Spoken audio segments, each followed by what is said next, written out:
You don't exist. Take a perk and a talk of that shit. Money swallowed like sis. Dead up perfect in the kid. Got a billion who sang on my head. Look up better put on the road I just spent.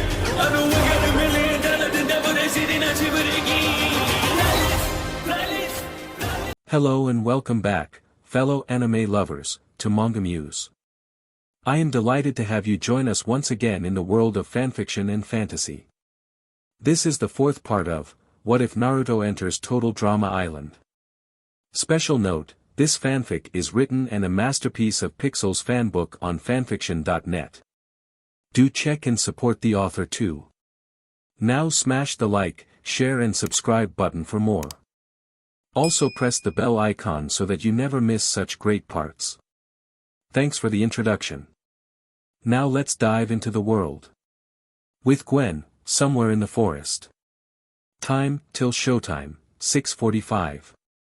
Gwen was sitting on a tree stump, cross-legged, as she was writing something in her book. She was so focused on what she was doing, that she didn't see a figure loom behind her peeking over her shoulder and saw the book. "I see you're busy at work," the figure says, making Gwen jump slightly and close her book shut as she turns around and sees Naruto, with his guitar case strapped over his back and amp in hand, grinning at her. "Sorry, you were focused on your book and saw the perfect moment for a jump scare," he says, chuckling a little. Gwen just looks at him and pouts. "JRK. Gwen says as Naruto just laughs and sits down next to her while putting his amp down. "So, you're not with your team? Reason?" Naruto asks and Gwen just shrugs her shoulders. I'm not in the mood to do these talent shows.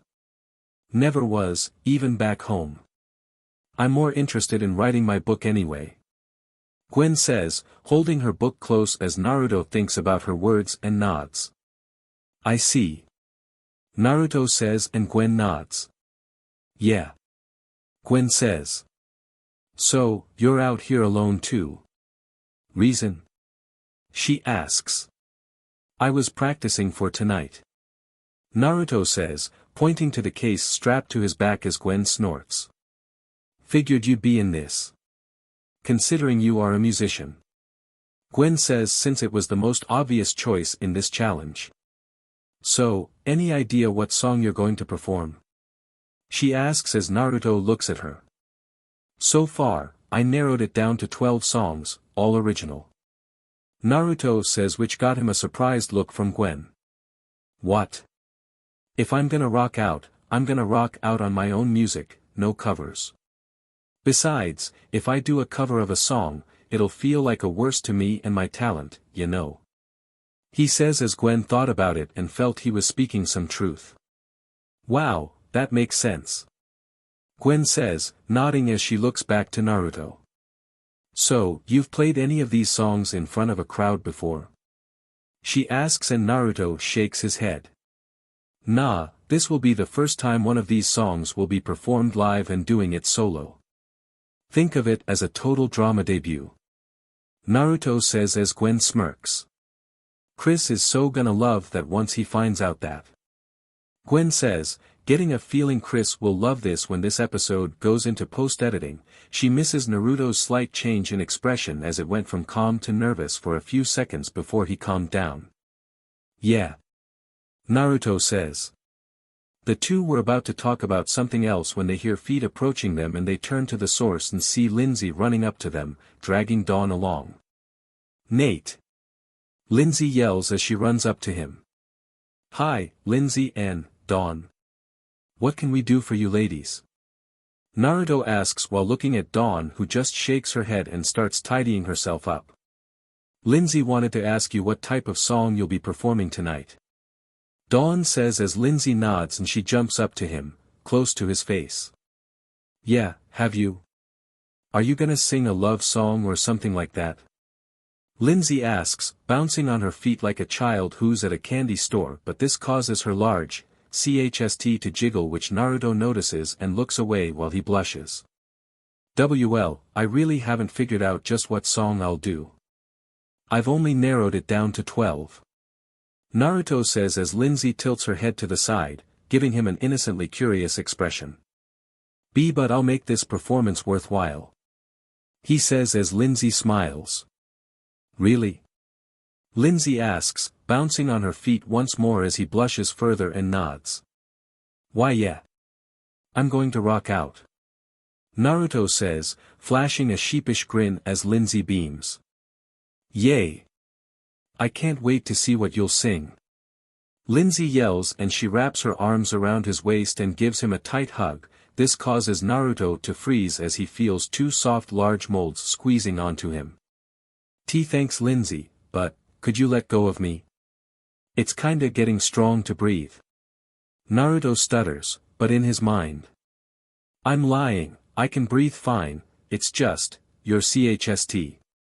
He thought, fighting back any dirty thoughts. Lindsay hears him and lets him go, much to his relief.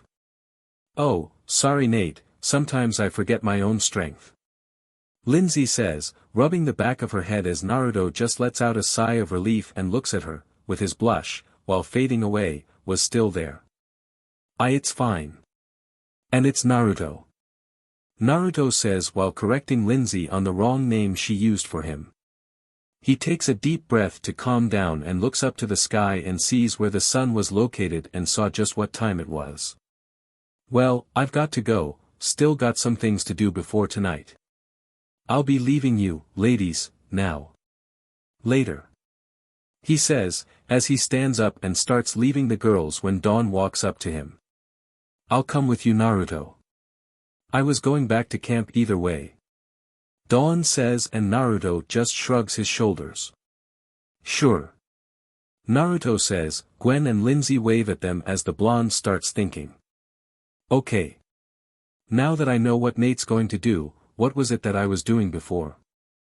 Lindsay says as she looks at Gwen and instantly remembers what Heather told her to do before she got sidetracked. Oh, CRP. Heather's job. By Grace.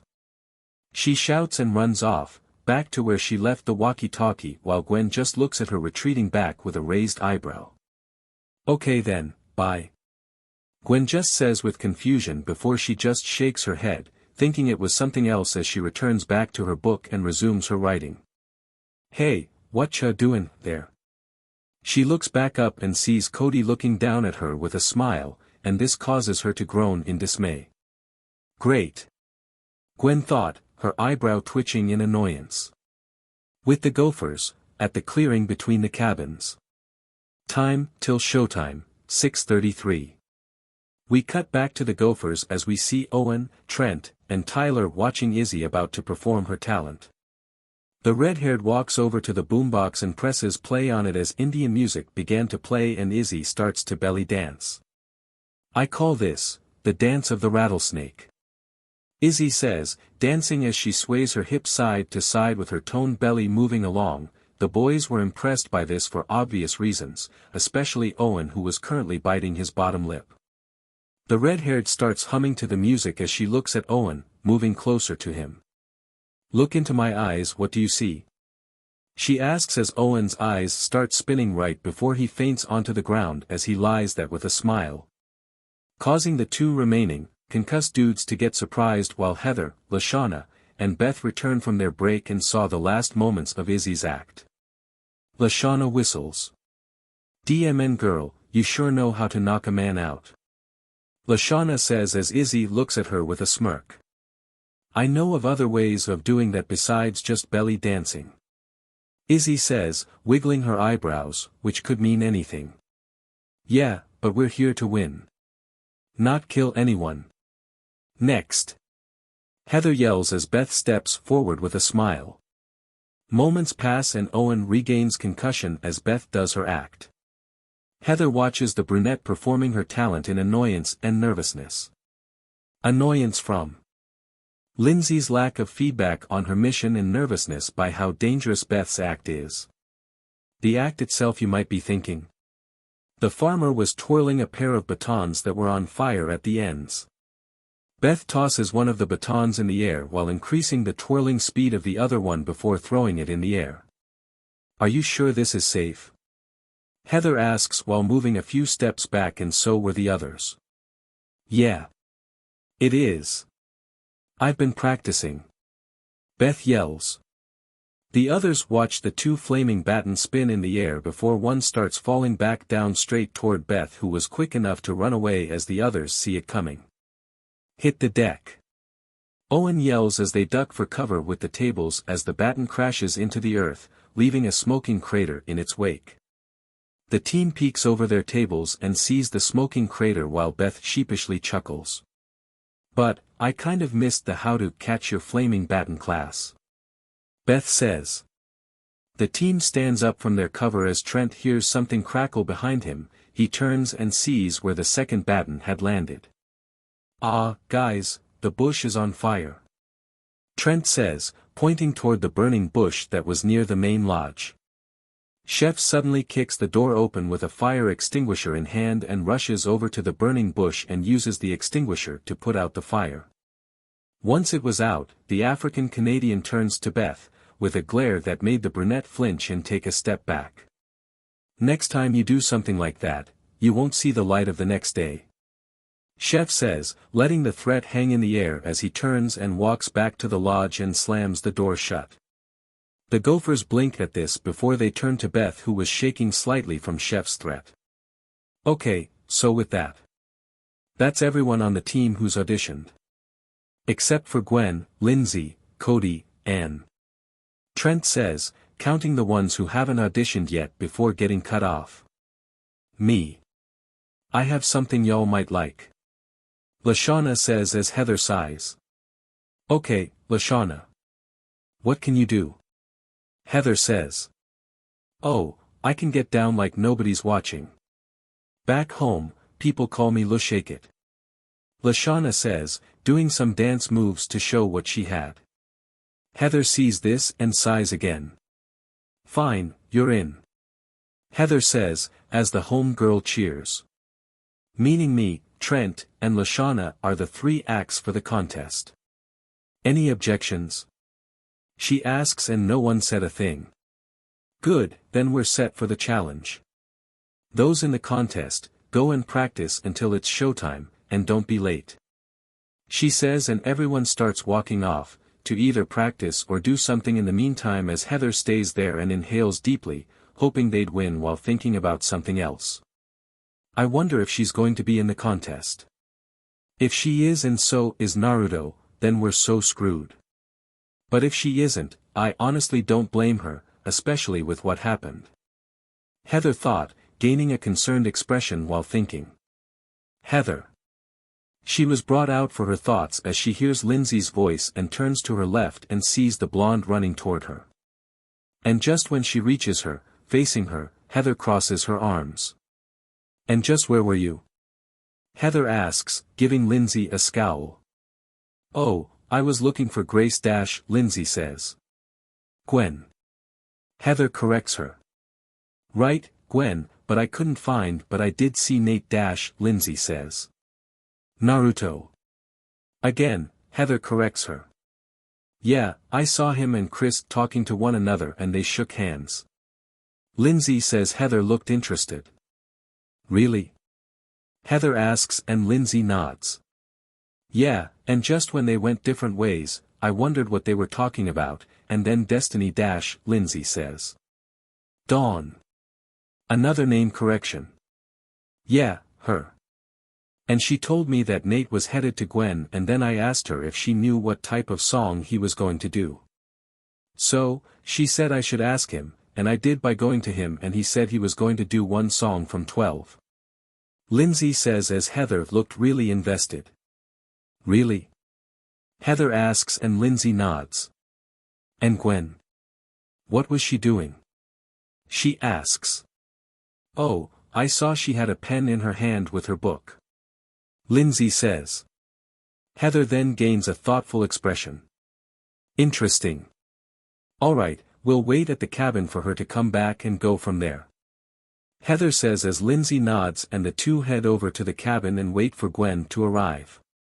Some time passes and sure enough, Gwen was spotted by Lindsay, who taps Heather on her shoulder, signaling the goth's arrival as they turn and see her walking past Trent, who was sitting on the table, strumming his guitar ahead for tonight's contest while stepping over the crater made by Beth, with Cody following her. The two see this as Cody moves ahead of Gwen and opens the door for her, much to Gwen's annoyance. Seeing this, Heather smirks. Look at this, the first hookup for the season. Heather teases as Gwen stops by the door, clenching her fist before she turns back at them and glares. Oh yeah, we're so going at it strong. I'm going for a swim just to cool off. Gwen says, as she grabs the door from Cody and slams it shut. Cody then tries to peek through it to see Gwen change while Lindsay and Heather look at him, annoyed by this but then smirk as Gwen opens the door, and slams it against Cody's face as she steps out, in her bathing suit and towel in hand. Yo Gwen, wait up. Trent says. Gwen stops and sees him walking up to her. I'll come with you. He says and Gwen smiles. Sure. Gwen says, only to blink as she realizes she was smiling, so she drops it and looks like she doesn't care. I mean, whatever. She says, causing Trent to be confused as the two walk away. Seeing this, Cody gains an idea and he goes into his cabin where he was Owen and Tyler playing cards. Once she sees that the coast was clear, Heather turns to Lindsay. Okay, you stay here and keep watch in case Gwen comes back. Heather says and Lindsay nods. What are you going to do? Lindsay asks. I'm going to look for a book. Heather says with a smirk while Lindsay just raises her eyebrow at this. With the base, at the amphitheater. Time, till showtime, 5:57. We cut to the amphitheater, where the base was, getting things ready for tonight's contest. Jeff was busy looking over his board and its wheels. He was chosen as one of the acts due to his surprisingly high level of skateboarding skills. Katie and Sadie were helping Eva move some boxes around, Bridget and Harold were talking while the surfer was munching on a chocolate bar and Courtney was busy practicing on her violin. She had been selected as the opening act. Meaning she, Jeff, and Naruto were in the contest, representing the base. Jeff fixes one of his wheels as he looks at Bridget as he was curious about something she said. Hey, Bridge. Jeff calls to her as the surfer turns to him. Yeah, what's up? Bridget asks. You said you can stand on your hands for 20 minutes? Jeff asks and Bridget nods. Yup, sure can. Bridget says. There's no way you can for real. Jeff says and DJ agrees. Yeah girl, that's DMN near impossible. DJ says, he was playing poker with Duncan. Wanna bet that I can't? Bridget asks, as she pulls out another chocolate bar from her pocket and Jeff stands up and looks at her with an excited look. Oh, you're on. Jeff says. I want some of this action, Harold says, eager to join in on this bet while Eva scoffs. I say she fails within the first minute. Eva says, as she drops a crate onto the stage. Hearing this, Bridget looks at her with a grin. Ante up. Bridget says. And seeing as she was challenged, Eva shrugs her shoulders and pulls out a $5 note. The others follow suit and Bridget asks Duncan to keep it for the time. Ready? She asks the delinquent who nods and pulls out a stopwatch from his pocket. She starts stretching her arms and neck before getting into position. Okay, 20 minutes. Starting, now. She yells and gets down onto her hands and starts standing on them while the others watch on, laughing and grinning. She starts walking around a bit, not really able to see where she was going as she walks around Courtney who stops playing her violin for a bit to see what was going on before she resumes playing it. Bridget continues walking around for a bit as she walks past a rope and gets her leg caught by it as it ties around her thigh and stops her in place. As she tries in freeing herself from the tie, she unknowingly undoes it to whatever it was tied to, which was one of the spotlights above as it falls free and crashes right onto Courtney's head, knocking the Hispanic teen out cold and she drops to the floor and this results in her violin to be destroyed from the crash. The others winch at the sight as Bridget flips back onto her feet and sees just what she'd done. Oh no!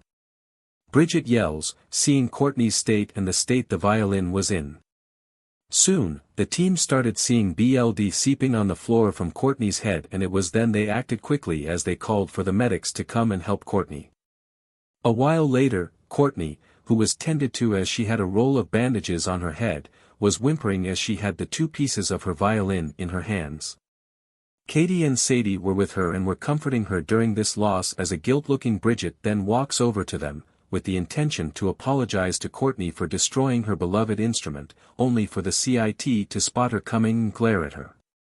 You, violin killer. Courtney yells at the surfer, who flinches and looked guilty. I didn't mean to. Bridget says lowly, as she looks down in guilt. And just then, she gains an idea. There's got to be something we can do to fix it.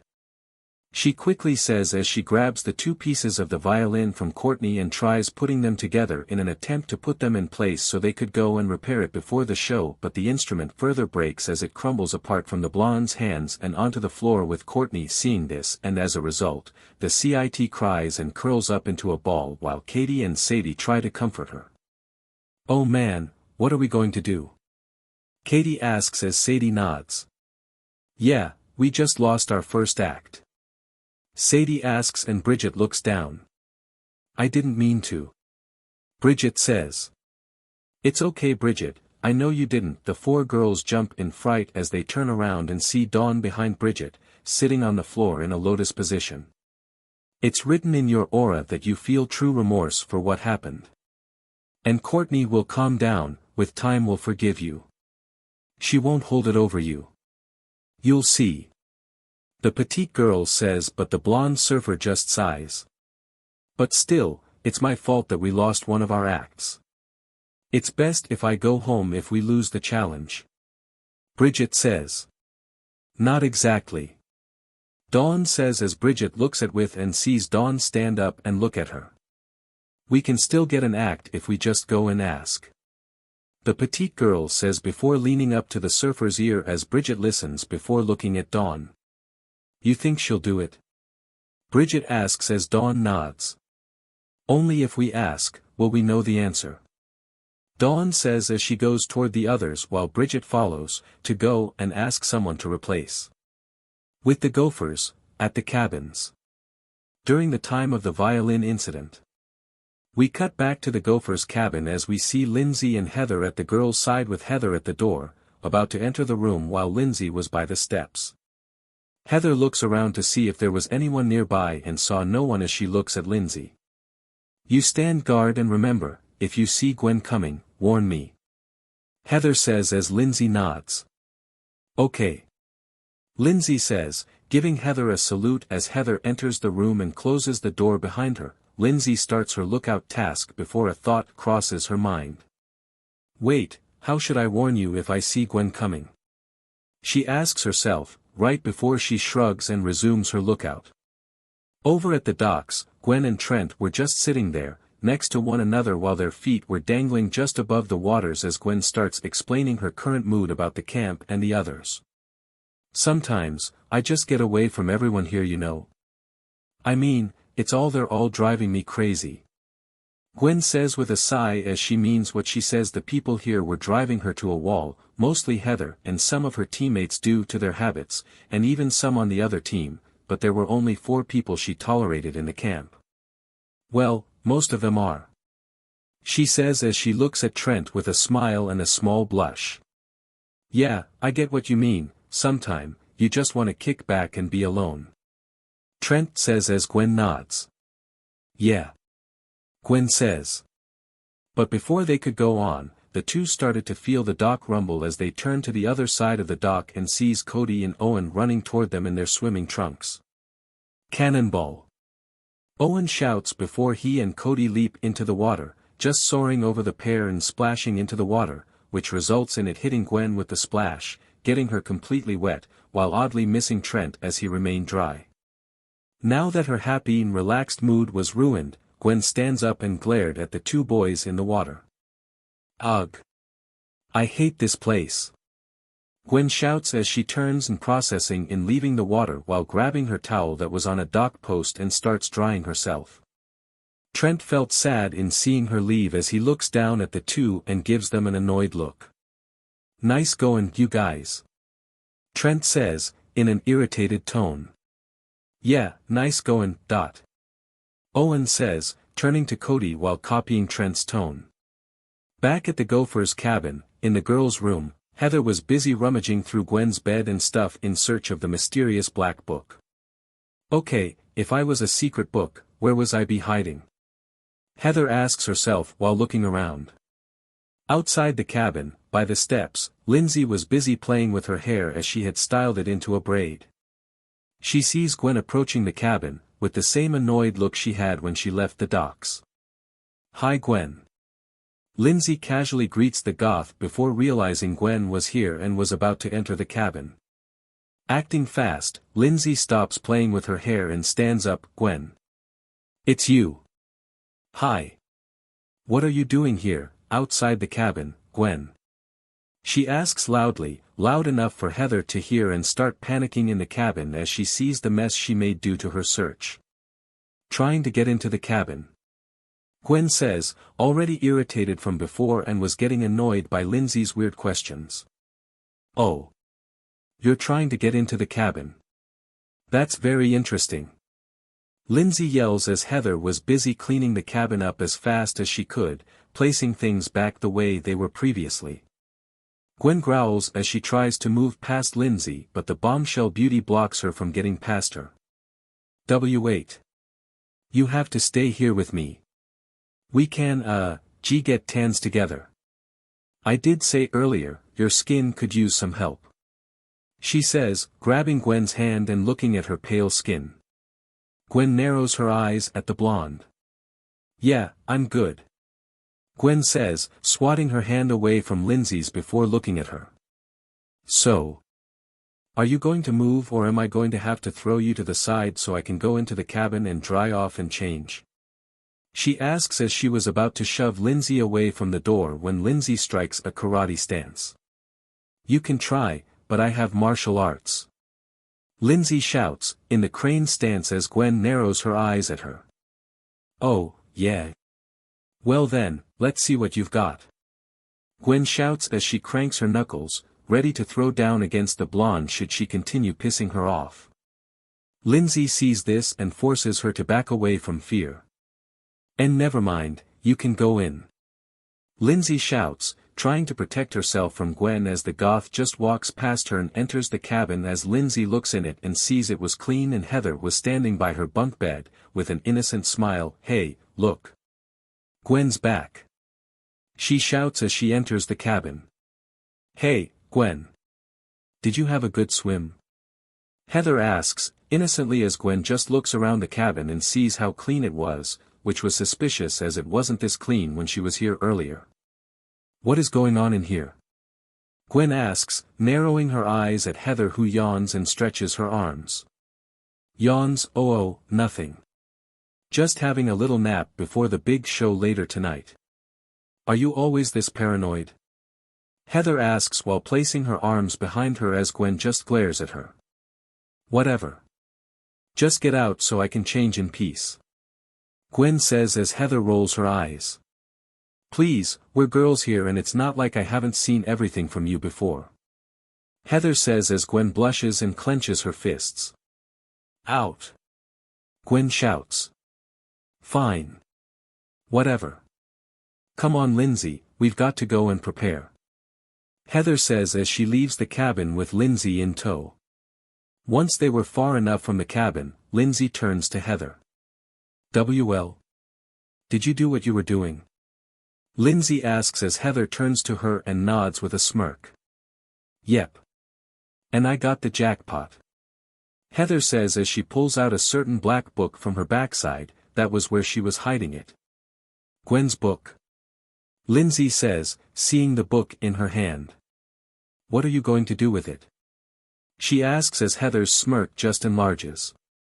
"Something that'll teach goth girl not to challenge me," Heather says as she starts to laugh a little. Lindsay just watches her with a conflicted expression, thinking about what Heather could possibly do with Gwen's book while gaining an uneasy feeling about this. Location: the amphitheater. Time, till showtime, 1 o'clock. We cut back to backstage of the amphitheater as we see the performers of the talent show do their warm-up and final preparations before it was curtains up, which would be up in less than 1 hour. Trent was busy strumming his guitar while toning it to perfection while Lashana was busy grooving to some music from a stereo and Heather was stretching her legs. Over to the other side of the backstage, Eva was busy tying some grip protection tape around her fingers while she changed into more appropriate clothing for this show, a one-piece singlet with a pair of black shorts and a loose vest over the singlet and a pair of black trainers. She also had her hair tied into a high ponytail. Jeff was busy spinning his board on his toe and DJ was busy helping Duncan who was moving 2 large amps into position on stage. They were preparing for Naruto's act and the mixed-colored haired teen wasn't seen anywhere since separating with Dawn back at camp. Speaking of Dawn, she was meditating next to Bridget who was busy munching on some chips. The two just sat and ate/watched the others prepare things as Courtney walking into backstage, still looking depressed over the loss of her beloved instrument. "Courtney, can I just say again, that I'm so sorry for what happened. I didn't intend to hurt you and destroy your violin."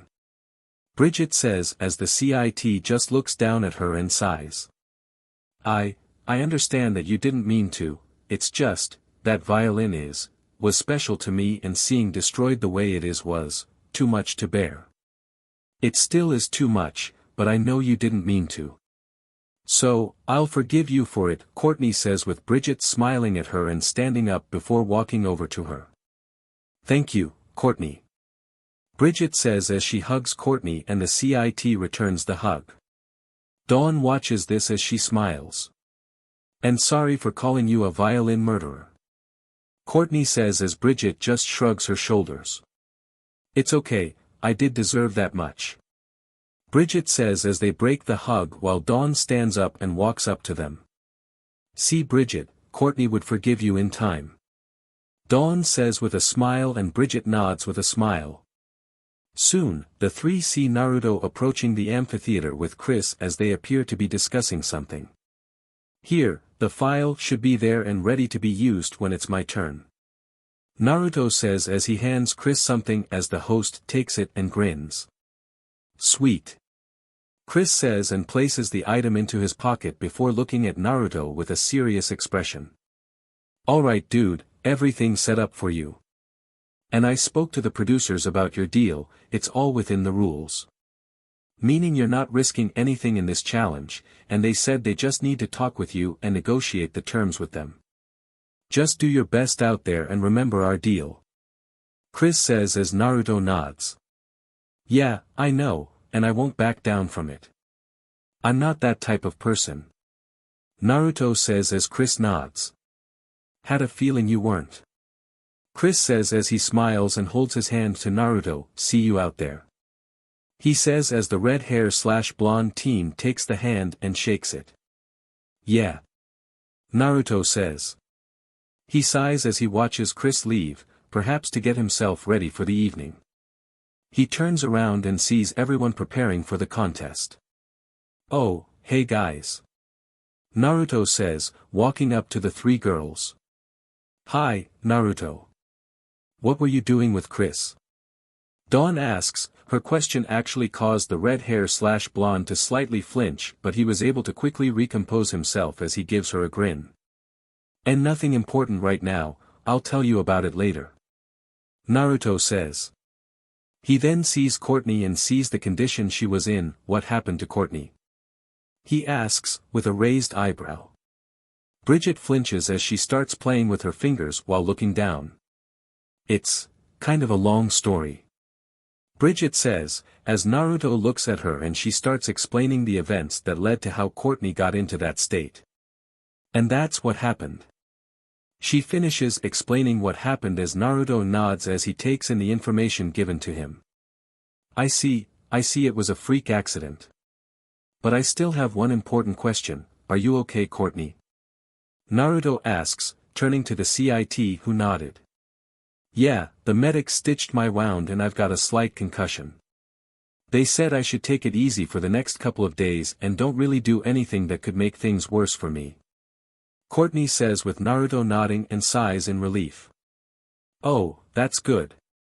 Naruto says. Just then, Heather approaches the four base as they turn to her upon seeing her coming. Hey guys, I heard what happened and I want to give you my condolences. Since thanks to Bridget's clumsiness, we're sure to win since she knocked out one of your best acts. Heather says as the four base looks at her with an unamused expression. Don't count us out yet, we've still got Eva, Jeff, and me, and we're not going down without a fight. Naruto says, crossing his arms to his chest and narrowing his eyes at the ballerina who seemingly either wasn't fazed by the expression she was receiving or ignored it entirely. Yeah. But what can the gym junkie and that party-obsessed idiot can do since you and Courtney were the only ones with real talent in your loser team? It seems to me that she purposefully sabotaged her own teammate. Why? Maybe out of jealousy? Heather asks while placing her finger on her chin while Bridget glares at her. Don't say that. We're not like that, maybe that's how you Gophers operate but not us base. We've got more honor than that. Bridget says as Heather scoffs and rolls her eyes. Yeah, but how's honor going to make you $100,000? Heather asks, smirking while crossing her arms. Whatever Heather, can't you go and torment your own team? We've still got to prepare. Courtney says. Heather just looks at them for a bit before she just shrugs her shoulders. Fine, I'll leave. But break a leg out there. And I mean it. Heather says with a smile as she turns and was about to leave when she looks back at the base over her shoulder for a bit but looks at Dawn a bit longer than the others before she starts walking away from the four. Bridget clicks her tongue in annoyance. That chick is seriously getting on my nerves. Bridget huffs before taking some chips from the bag and ate them while Naruto and Courtney nod. You said it. Courtney says. Dawn doesn't say a thing as she watches Heather's retracting back and sighs and looks down. You weren't always like this. Dawn quietly mutters, with the others not hearing her except Naruto who turns to her. Huh? Naruto says, with a raised eyebrow. What was that? He asks as the others turn to him while Dawn looks up with slightly wide eyes, surprised at the fact that Naruto was able to hear her. Oh. And nothing, just thinking to myself out loud really. Dawn stutters. She did look fidgety as she looks at the sky and saw the sun was starting to set. Naruto, shouldn't you go and get ready? She asks, as the red-hair/blonde sees the sky and saw the sun was setting. You're right. I need to go get changed, get ready, and get my guitar. Naruto says, be right back. He says as he leaves Backstage to go to the cabin to get his stuff and get ready. Okay. The girls say, seeing him leave while they turn back and saw the others get ready. Confessional, Heather. What a bunch of losers. It's just way too easy. It's almost kind of not fun when I mess with them, almost. Heather says, sitting in the booth in her ballerina outfit. She was smirking before it drops as she thought about something. But it looks like Dawn isn't in this contest. Good, means we have a chance to win. She says, while she looked happy about it, her tone said otherwise as it sounded like she was sad and disappointed for some reason. But why? End confessional. Time skip, 1 hour later. Showtime. It's the TDI talent extravaganza. Chris's voice boomed through the stage as the host himself walks onto the stage and stands in the center of it. The moon shines down onto the area as the campers who weren't in the talent contest were sitting on the belchers with the exception of Dawn, Courtney, and Bridget with the ones in the talent contest expect of Naruto backstage. Welcome to the first Camp Wawanaka talent contest. Where 6 campers will showcase their mad skills to their team, judges, and the viewing world, while desperately not trying to humiliate themselves in the process. To host this, we've got the man of the mic, the MC, VJ, and OG rappers from Vancouver, Grand MSTR Chef. He introduces Chef, who walks on stage, wearing a blank black shirt under a black and white Letterman's jacket that had some logos on it, with the most notable one being the Los Angeles Raiders on the left side of the front with a pair of denim jeans and white trainers. He also wore a bunch of gold chains around his neck, and a pair of shades, and had on a black cap with the LA logo on it. He moves to Chris and does a handshake. Sup. Grand MSTR Chef greets the campers and audience at home as he turns to the side and sees the performers looking at him. Listen up those in the back, I'm a judge y'all with blunt honesty. If your act's wrecked, you score low, but if your act is at, you're high in the sky. Ya dig? He asks as Chris chuckles. I think they do GMC. So, why don't you take your seat in the judge's table and we'll get this show on the road? Chris says as Chef nods and heads toward the judge's table that was in the front of the stage and sits there, ready to do his job for the evening. You heard the man, you better do your act well to score big and win this for your team, or you might be the one going home. Ha ha ha ha. Chris laughs, as he wipes a mock tear from his eye. Up first, for the screaming Gophers, is Lashana. He says as he walks off the stage to let Lashana have it all to herself. The homegirl herself walks onto the stage with a confident smirk as her team all cheer for her, ready to see her kill it. Hey, y'all. I hope y'all brought a fire extinguisher, 'cause I'ma set this stage on fire. Hit it.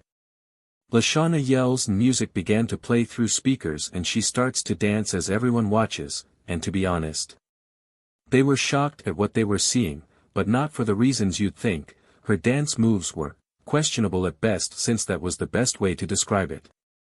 While most of the campers and judge were watching Lashana dance and were shocked, one camper was mesmerized by her moves as they blush. Confessional, Heather. What the hell was that? Heather yells, looking at the camera with a mixed expression of shock and disbelief. She calls that dancing? She said she could dance, not have a seizure on stage. Static. Confessional, DJ. I heard she said they call her Shake It Back Home. Nah, I think her real name is Lobamha. Sorry girl.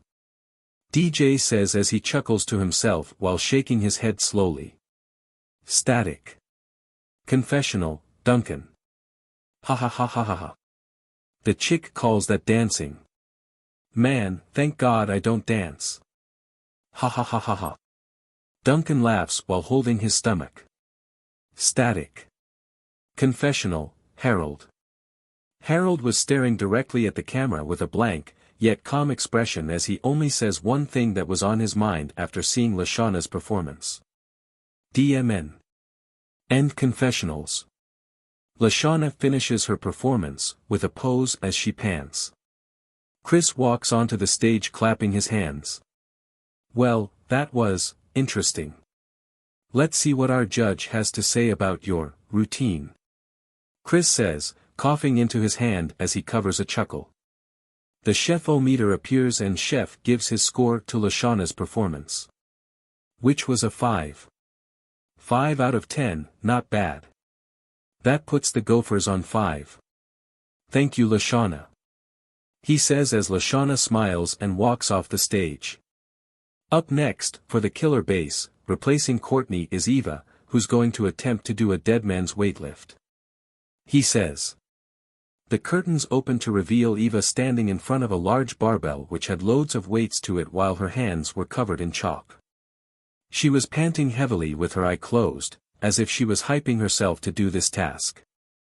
Just as everyone was watching her, waiting to see if she'll actually do it, as she opens her eyes widen and bends down to grab the barbell, making sure that her grip was firm on the bar, she starts the lift, performing the snatch and then to the clean and JRK techniques, as she lifts the weight up in one smooth movement as she had the bar resting just about her melons before lifting it up in the air just above her head. But while she does this section, her legs began to shake with Eva losing some control of her balance as the teams and Chef watch in fear that the weights would slip from her hands and fall down onto her head, and either breaking her neck or killing her. Eva struggles to hold the barbell. She looks down and saw her legs shaking under the strain as she grits her teeth and clenches her hands onto the bar. Ha! Eva shouts, powering through the strain she was feeling in her arms and legs as she corrects her footing and completes the lift as she had the weight up in the air and held it there for a few seconds before she lets go of it and it drops onto the padded stage. Wow! What a hair-raising suspenseful weight lift, ladies and gents. Give it up for Eva. Chris yells while clapping his hands to the girl while the others cheer, clap their hands, or whistle as Eva just smiles while panting heavily. Chris stops clapping and looks at Chef. Now, let's see what our judge has to say about that. He says as the chef-o-meter appears and it gives her an 8 out of 10. 8 out of 10. Nice, the base are in the lead. He yells as Eva pumps her fist in victory. Chris then looks at her. Eva, I think me, the campers, and those at home want to know. How much did you just lift? He asks as Eva pants a bit more before she looks up at him. 5-5-5-5 10 kg. 1,102 pounds. Eva utters, from exhaustion.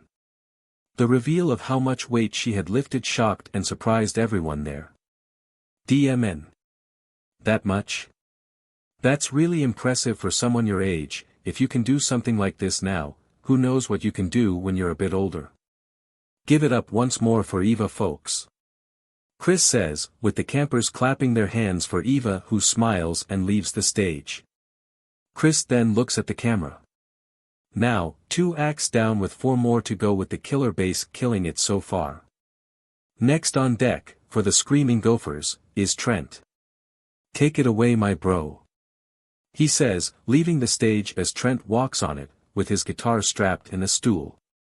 Upon reaching the center of the stage, Trent sets the stool here and sits on it, and got his guitar ready to play.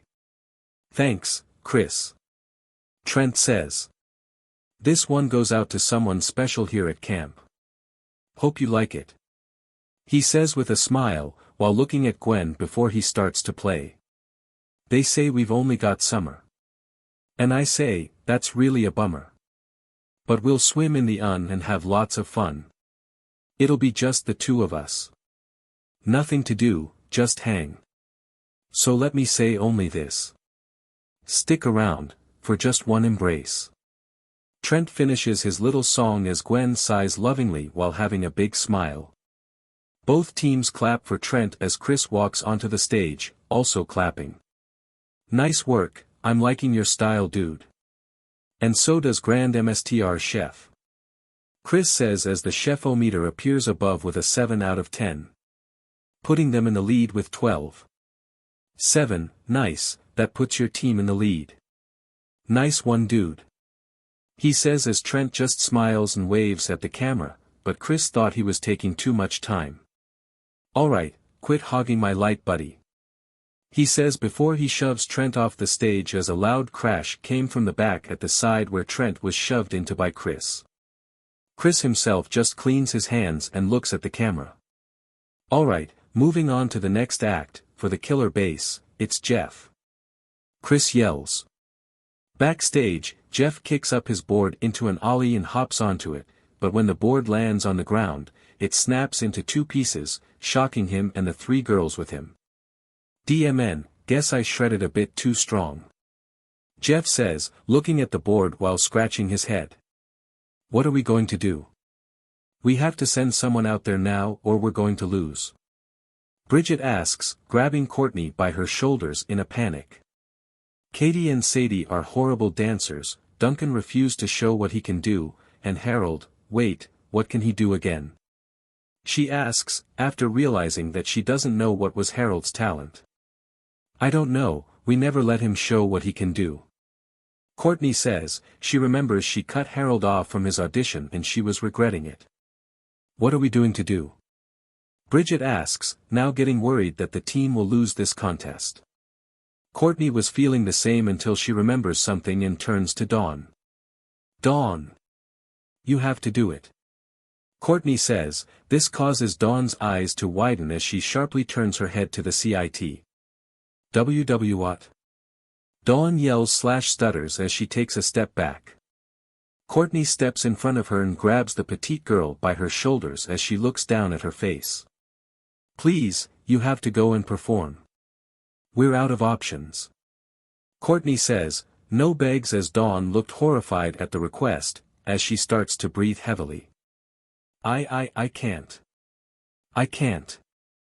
Dawn softly mutters, her breaths were heavy and shaky as Courtney looks at her in disbelief at what she said. Why not? We're about to lose and you're the only one we've got that can do it. Please. Courtney pleads with Dawn, who started to sweat while she felt her heartbeat speed up. I. Dawn was shaking at this point as anxiety began to come to her mind as memories began to flash within her mind. Seeing Dawn shake and her breathing becoming uneasy, Bridget quickly pulls Courtney away from the petite blonde and she pulls Dawn into a tight hug. Dawn. Listen to my voice. Breathe slowly and think happy thoughts, okay? Bridget says as she goes down to her knees, with Dawn as she starts rubbing Dawn's back, as a way to soothe her and calm her down. Which was working as Dawn's shaking and uneasy breathing starts to subside. Okay, tell me what you need now. She asks, looking at Dawn, who had her head on her shoulder, and Dawn looks up at her. I want some water and I want to go and look at the stars. Dawn says as Bridget nods. We'll do that after this, okay? Just us two. Bridget says.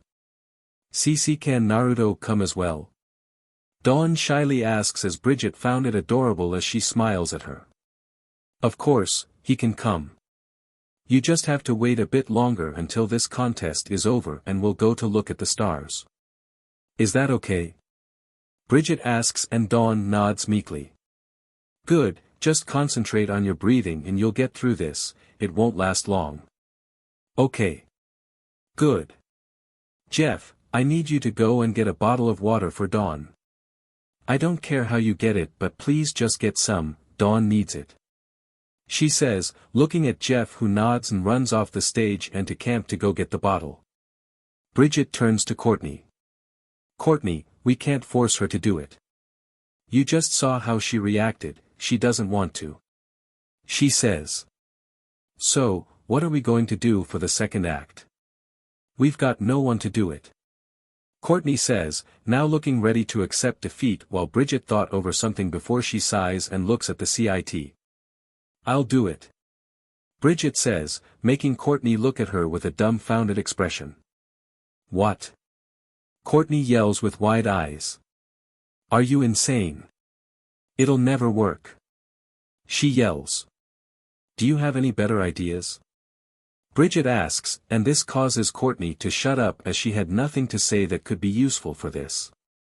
She nods. Fine, just get ready while I go and tell Chris about this.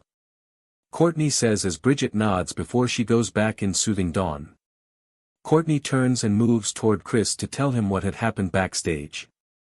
He understood and nods in understanding as he turns back to the audience. Sorry for the slight delay, folks. There were technical issues that occurred, but we're back on track. Now, getting back to the contest, now coming onto the stage, replacing Jeff, for the killer bass, it's Bridget. Chris yells as the campers clap. Backstage, Bridget lets go of Dawn and hands her to Courtney as she starts taking deep breaths. Mentally preparing herself. Okay, focus. You got this, your team is counting on you to score big on this. Bridget thought. Just then, she feels a rumble coming from her stomach, causing her to look down and get a bit nervous. That can't be good. She thought, but she couldn't think about that now as she had to do her performance. She pushes back her nervous feeling as she turns to the stage and flips onto her hands before walking onto the stage, upside down. Bridget walked toward the center of the stage while looking a bit sick as she was swaying a bit to her sides.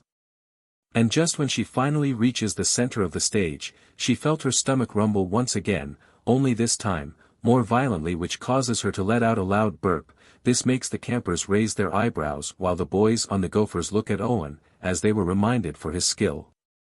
Bridget lets out another loud burp before she feels something rush up her throat as she vomits, causing the campers and Chef to GG in disgust, but it didn't stop there. She throws up again, only this time, the vomits shoot out of her mouth like a projectile flying across the stage. The ones backstage could only GG in horror as Bridget's projectile vomit hits one of the Gophers. "I'm hit. I'm hit." Owen yells, with the vomit in the middle of his jersey. Bridget throws up again, with the vomit flying toward Chef, who quickly ducks under his table and lets it soar past him and toward the base as it hits Katie and Sadie, covering them entirely. Katie screams from this before she finds herself sick and throws up into the legs of her bestie, who also throws up onto Katie's back. Bridget throws up one more time as the projectile vomit hits Izzy, with some of it hitting Tyler. Just as Bridget couldn't think things couldn't be worse, she finds herself losing grip of the stage as she was slipping on her own vomit and falls off the stage, flying through the air as she was caught by DJ before she could hit the belcher.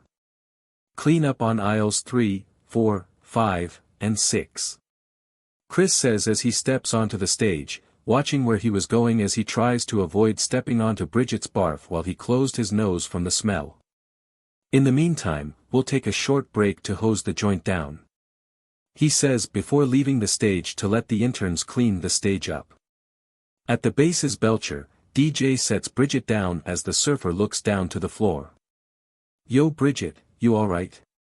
DJ asks. Bridget just looks up at him and gives him a smile.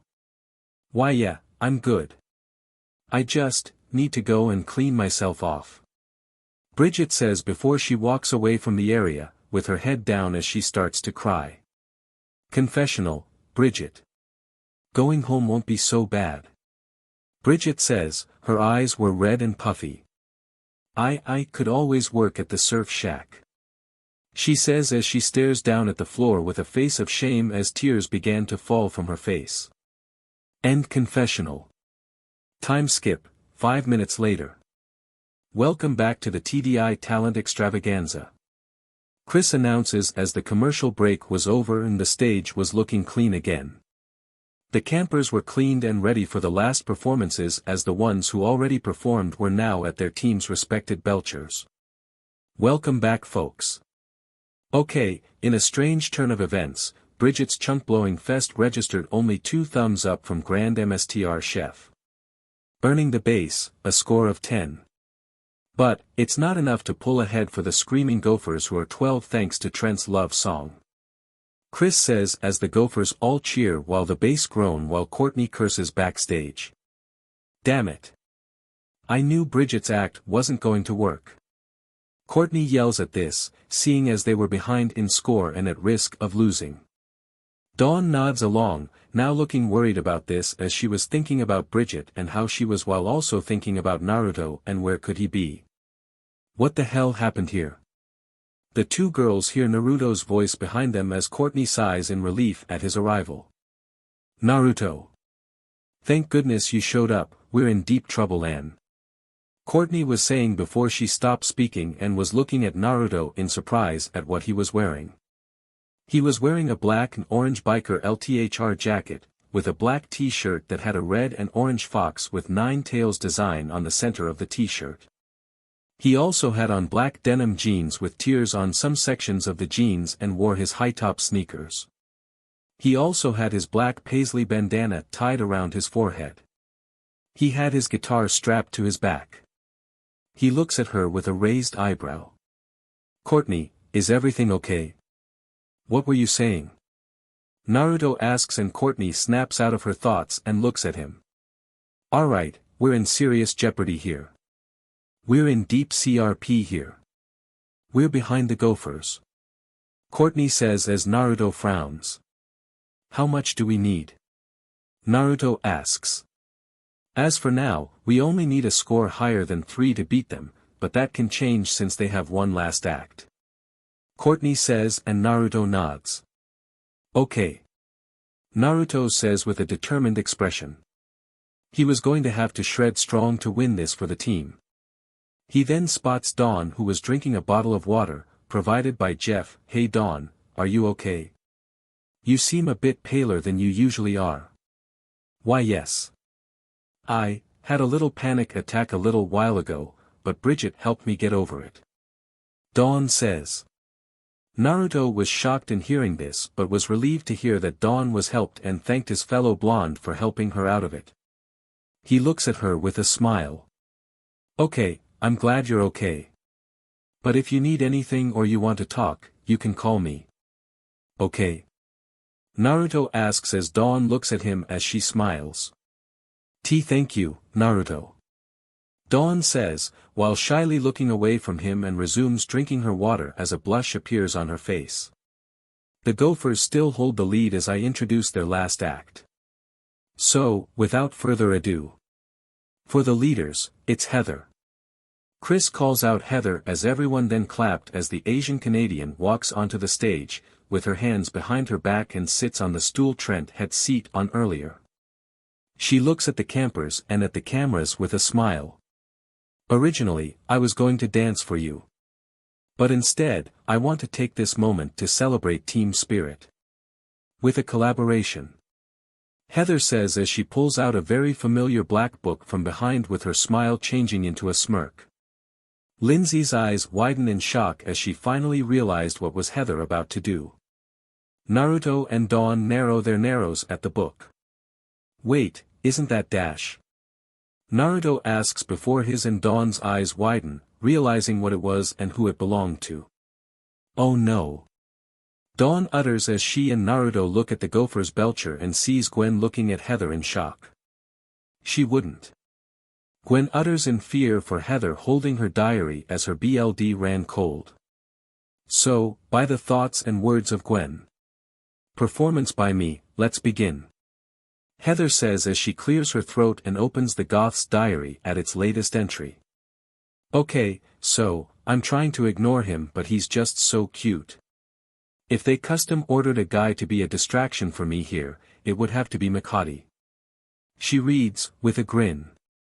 Lindsay just gasps before covering her mouth in horror, while Cody smiles and points to himself with his thumb, thinking that the diary was referring to him. We totally connect and he's fun to be around. He's pretty much one of the few people I can relate to here. Hell, he's probably one of the few people in my life that gets me.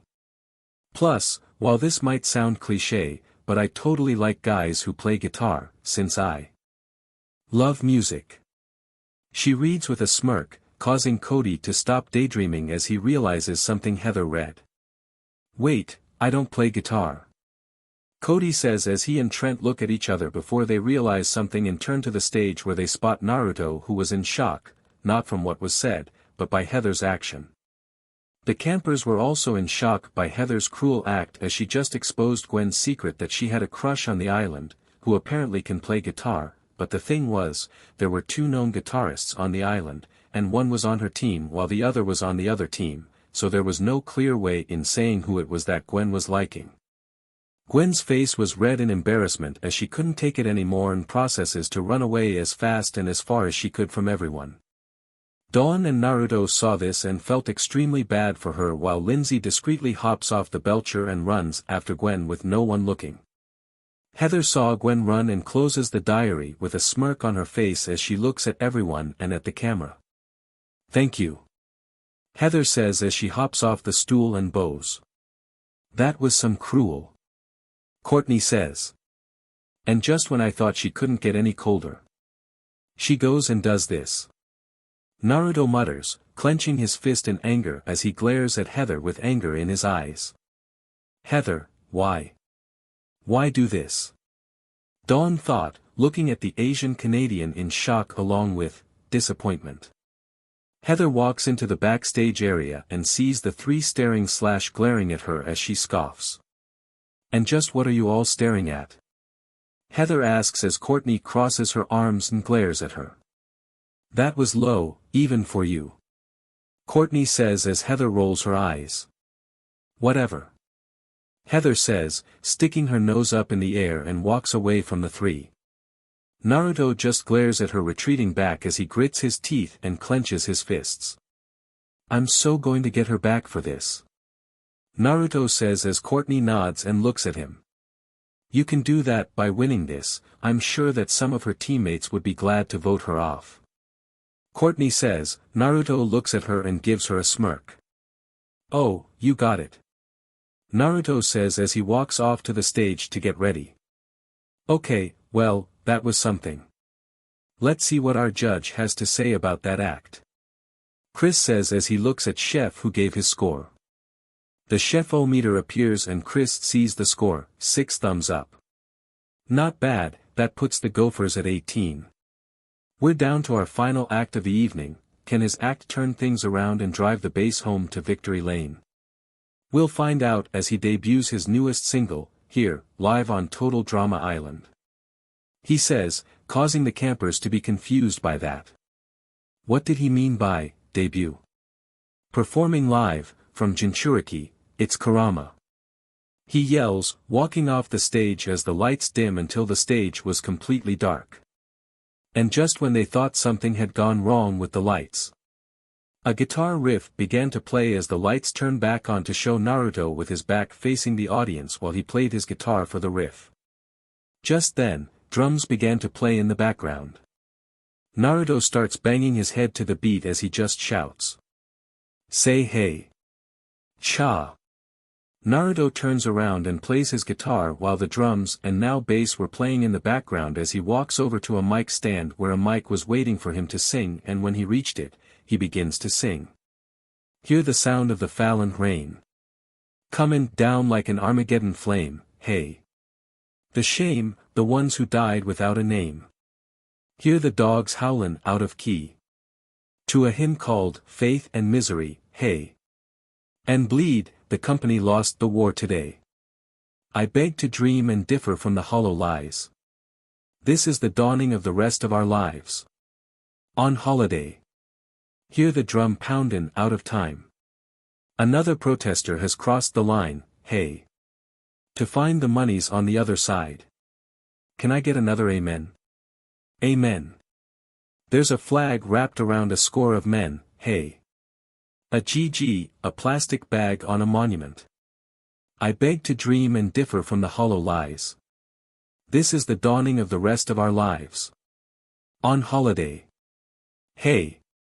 It was at this moment that Naruto began to perform a guitar solo, showing off some of his skill on the guitar as everyone watches on and was in awe and was impressed by this show of skill. 3, 4. Naruto stops the solo and lets the guitar hang in the air, letting the last note he played go on and fade as the drums stop, with only the kick being hit and the bass having a solo of its own. He looks around the area, seeing everyone and then to the camera as he smiles while sweat began to trail down from the side of his head. He straps his guitar back over his shoulder and grabs the mic and makes a radio noise before speaking. The representative from California has the floor.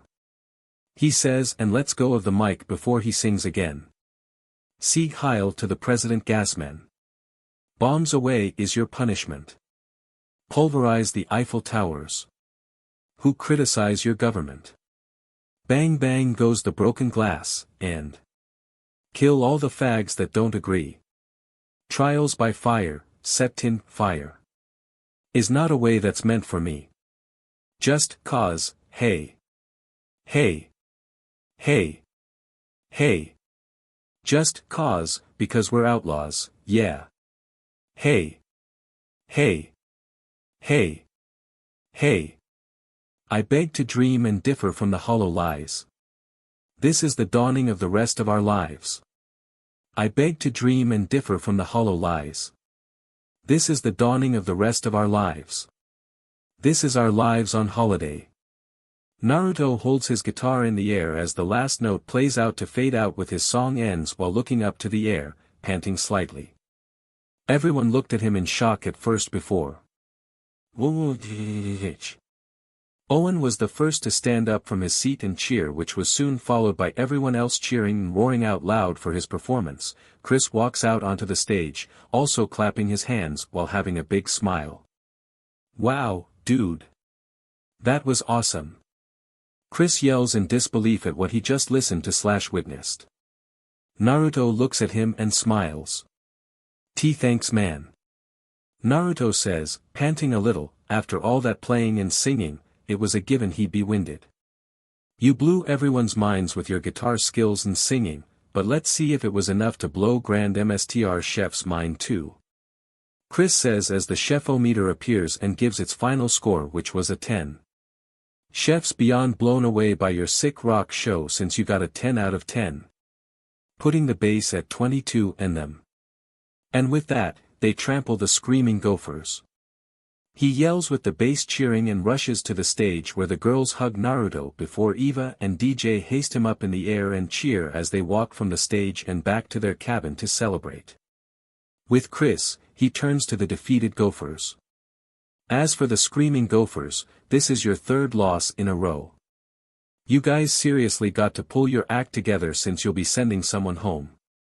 Chris says as the Gopher groan at that, knowing that they were on the chopping block, again. But Chris just smirks. Or, that would have been the case if this was an elimination challenge. He yells, causing the Gophers to look at him in shock. Gotcha, this was a reward challenge the whole time. I never said it was an elimination challenge. Remember what I said at the beginning of the game? There are going to be 3 challenges that are elimination and 1 that's a reward, and this was that award. The base will be rewarded with the use of their phones for the next 3 days. He says. The Gophers initially sighed in relief that they were staying on the island, but they got peeved by the fact that the base were going to get their phones back and get some fun from them while they didn't. That sucked. Get some rest, Gophers, 'cause come next week, things will only get harder around here. Ha ha ha. Chris says before he processes in leaving the stage and away from the campers, to go and rest up. The Gophers soon follow and head back to camp to call it a night, while some were thinking about Gwen and how bad they felt for what had happened, while all were angry at Heather for her cruel act in reading Gwen's diary and wished that they were at the bonfire so they could vote her off, but it seemed that fate favored her, for now at least. Confessional, Heather. People thought I was mean to Gwen. Whatever. Heather says, with no guilt or remorse over what she did earlier as she files her nails. Guess I'm safe for now, and since I'm here to stay, I'll make sure that no one messes with me and my road to the prize. She says, looking at the camera with a smirk. End confessional. With Gwen. Gwen was by the docks, holding her legs close as she cries her eyes out after what Heather had done and how everyone knew one of her secrets. She was crying so much that she didn't see someone slowly walk up to her until she felt a tap on her shoulder. Gee Grace. Gwen lifts her head up and sees Lindsay standing next to her with an expression of shame and concern. What do you want? Gwen asks, wondering what did Lindsay with her when she could be with her boss. I'm here to say, I'm sorry. Lindsay says, this causes Gwen to look at her. I'm sorry for what Helena did by reading your diary. I didn't know she'd do that. She says, with remorse clear on her face and tone. And Gwen could see that she meant the apology, so Gwen sighs. It's fine, Lindsay. Thanks for telling me that. Gwen says. Making Lindsay sigh in relief at the acceptance. Thanks, Grace, I'm sorry about that. What happened to you again? Lindsay apologizes sincerely again. Do you need anything? She asks as Gwen just shakes her head. And nah, I just want to be left alone. So, if you could, please go and leave me in peace. Gwen says, her voice low as she really wanted to be alone. Lindsay looked sad by that but understood that Gwen wanted time to herself, so she nods. Okay. But if you want anything, you can come to me. Okay. Lindsay asks Gwen, and after a while, the goth nods. Okay. I'll see you back at the cabin. Again, Grace, I'm so sorry. She says with Gwen nodding one last time. Thanks. Gwen says. She hears Lindsay's footsteps hitting the wood of the docks, indicating that she was leaving as Gwen resumes crying. She cries a bit more until she feels another tap on her shoulder. Psst, hey. Hey Gwen. She hears someone whisper to her as she looks up and sees Naruto standing there, looking at her with a concerned frown. Hey. He greets her as she sniffs and smiles at him. Hey. Gwen greets back with a low voice. How are you feeling? Naruto asks as Gwen scoffs. What do you think about how I feel? Gwen growls out. Sorry, I asked. That was dumb for me to ask. Naruto says. Gwen sighs and looks at him. And no. It's fine. I'm not mad at you or anyone else, just Heather Ann.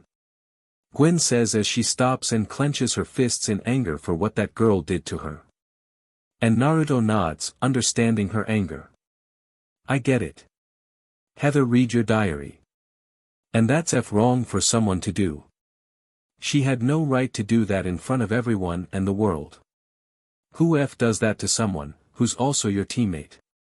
Naruto says, as he narrows his eyes in anger. Gwen looks at him and smiles a little. It's fine, Naruto. It's fine. It's not like I can get her back. Gwen says, sighing, and lowers her head down in defeat. And this, she misses Naruto looking at her with a grin. Well, there is something you can do. Naruto says, and Gwen looks up at him with confused expression and raised eyebrow. You can get revenge. And I know the perfect one to do it on someone like her. He says as he pulls out something from behind, and Gwen looks at what he had. What is that? Gwen asks, seeing a glass tank in his hands. It's Harold's red ant farm. One he brought to camp. I asked if he could give it to me in exchange for some money from the tuck shop. He agreed and we swapped. You can use this in your revenge. Let's just say, putting them in her bed since she's taking a shower right now. Naruto says. Gwen looks at him in shock for a bit before she grins sinisterly as she stands up and takes the ant farm from him as they walk over to the cabin and execute the revenge plan. And let's just say, Heather isn't going to have a good night's sleep for the next couple of days. And that was music to their ears. A few days had passed since the talent competition, and for the most part, things were, for the most part, the same. The base were enjoying their time with their phones, listening to music, playing the games they had on their device, or simply calling back home to see what was happening while they were on the island. The Gophers, meanwhile, were envious of their rival team on them having access to their phones, since they too wanted to have some communication to the outside world as well, but alas, that wouldn't happen. Heather was royally pissed as she hadn't had decent sleep in the last 3 days due to the ants Gwen had placed in her bed. They had been biting her most of the night, causing her to get little to no sleep. She has Beth and Lindsay beat her bed out earlier of any reminding and lingering so she could finally get some decent sleep. Naruto was seen by the docks, sitting and leaning against the lifeguard seat, with his phone right next to his ear as he was busy having a conversation with his family.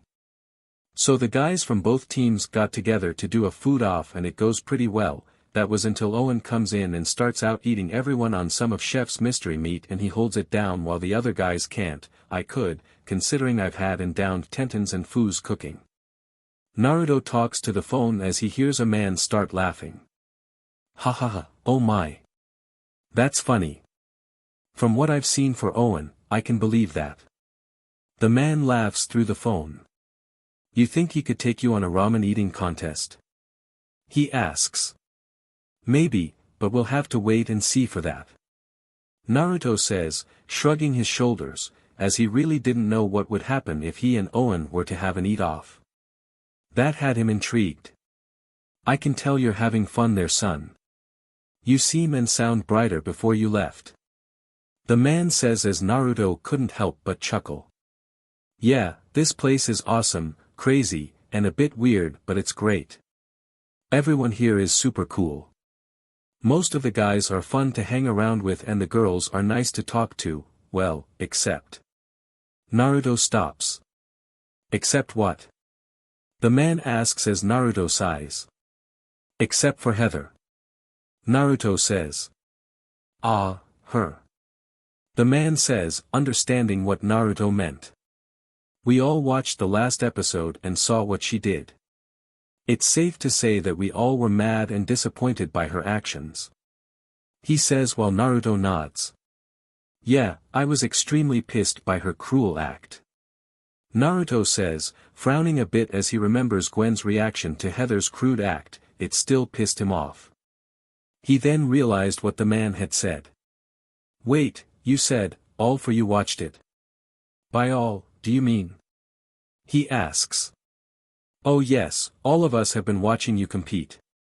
Me, your mother, Mito, your grandmother, Shizun, Jiraiya, your friends and band. We have watch parties for every new episode that comes out.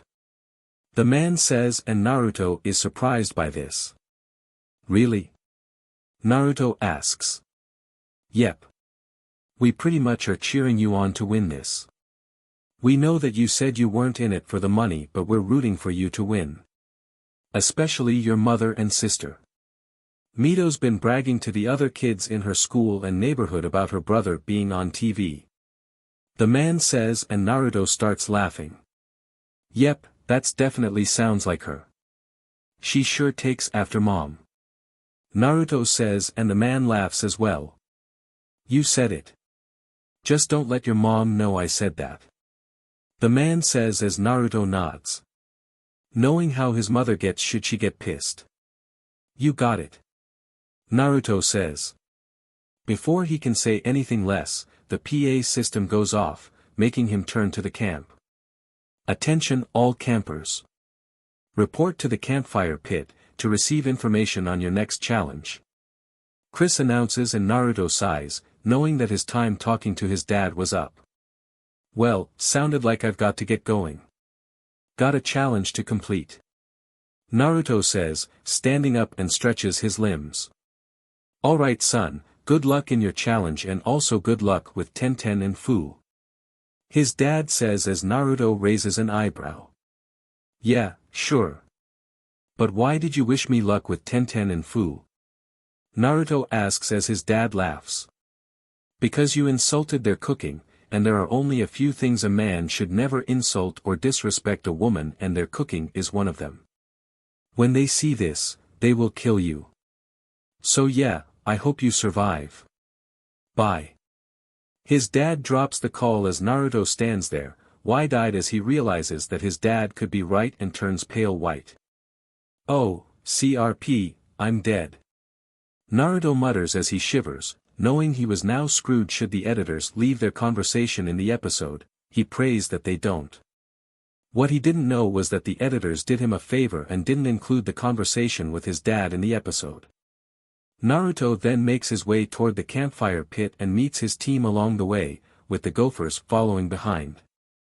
He looked over at Gwen and saw she had a slightly depressed expression with a bit of anger and annoyance. She probably was still feeling embarrassed about her secrets being revealed to the viewing world. He wishes he could do something to cheer her up, but he had no idea what.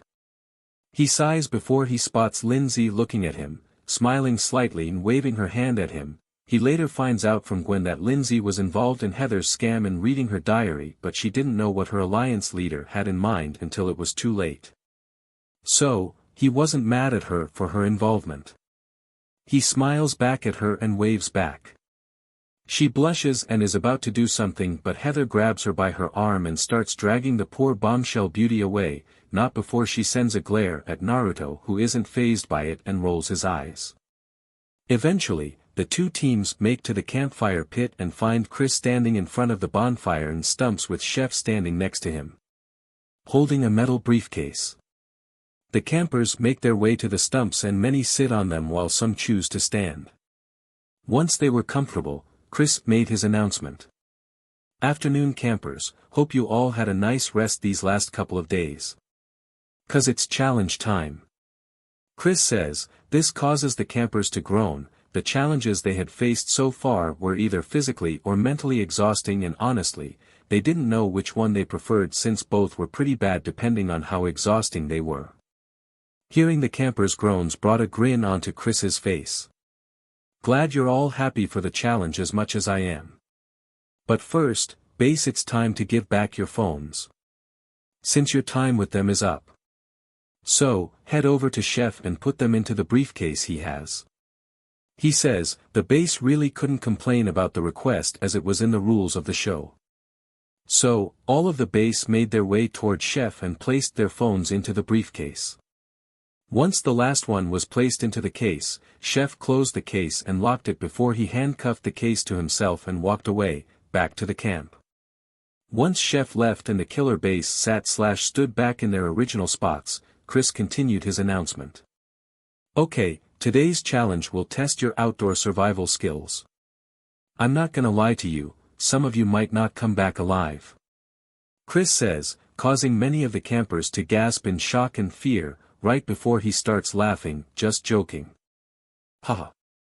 All you to do is spend one night in the woods. He says, causing some of the campers to get surprised by how simple and normal the challenge sounded while a few of the others cringe at the mention of them having to spend the night in the woods. Everything you'll need for the night is already at your team's campsite in the forest. All you have to do is find where is it. He says as he pulls out 2 maps and 2 compasses from a pack. He tosses one of the 2 items at the Gophers with Heather catching it and then tosses the other 2 items toward the base as Courtney prepped to catch it but Duncan, who was standing right behind her, catches it. He looks down at her and grins while sending a wink at the CIT but just scoffs and takes the map from the punk's hands. Before the 2 teams could get up, Chris spoke again. Oh, and one more thing. Watch out for bears. We lost a couple of interns in pre-production. He warns them with a frown as the campers are shocked by this new information. First team back at camp tomorrow morning, wins invincibility. So, off you go. He says as he blows an air horn, starting the challenge before he walks off.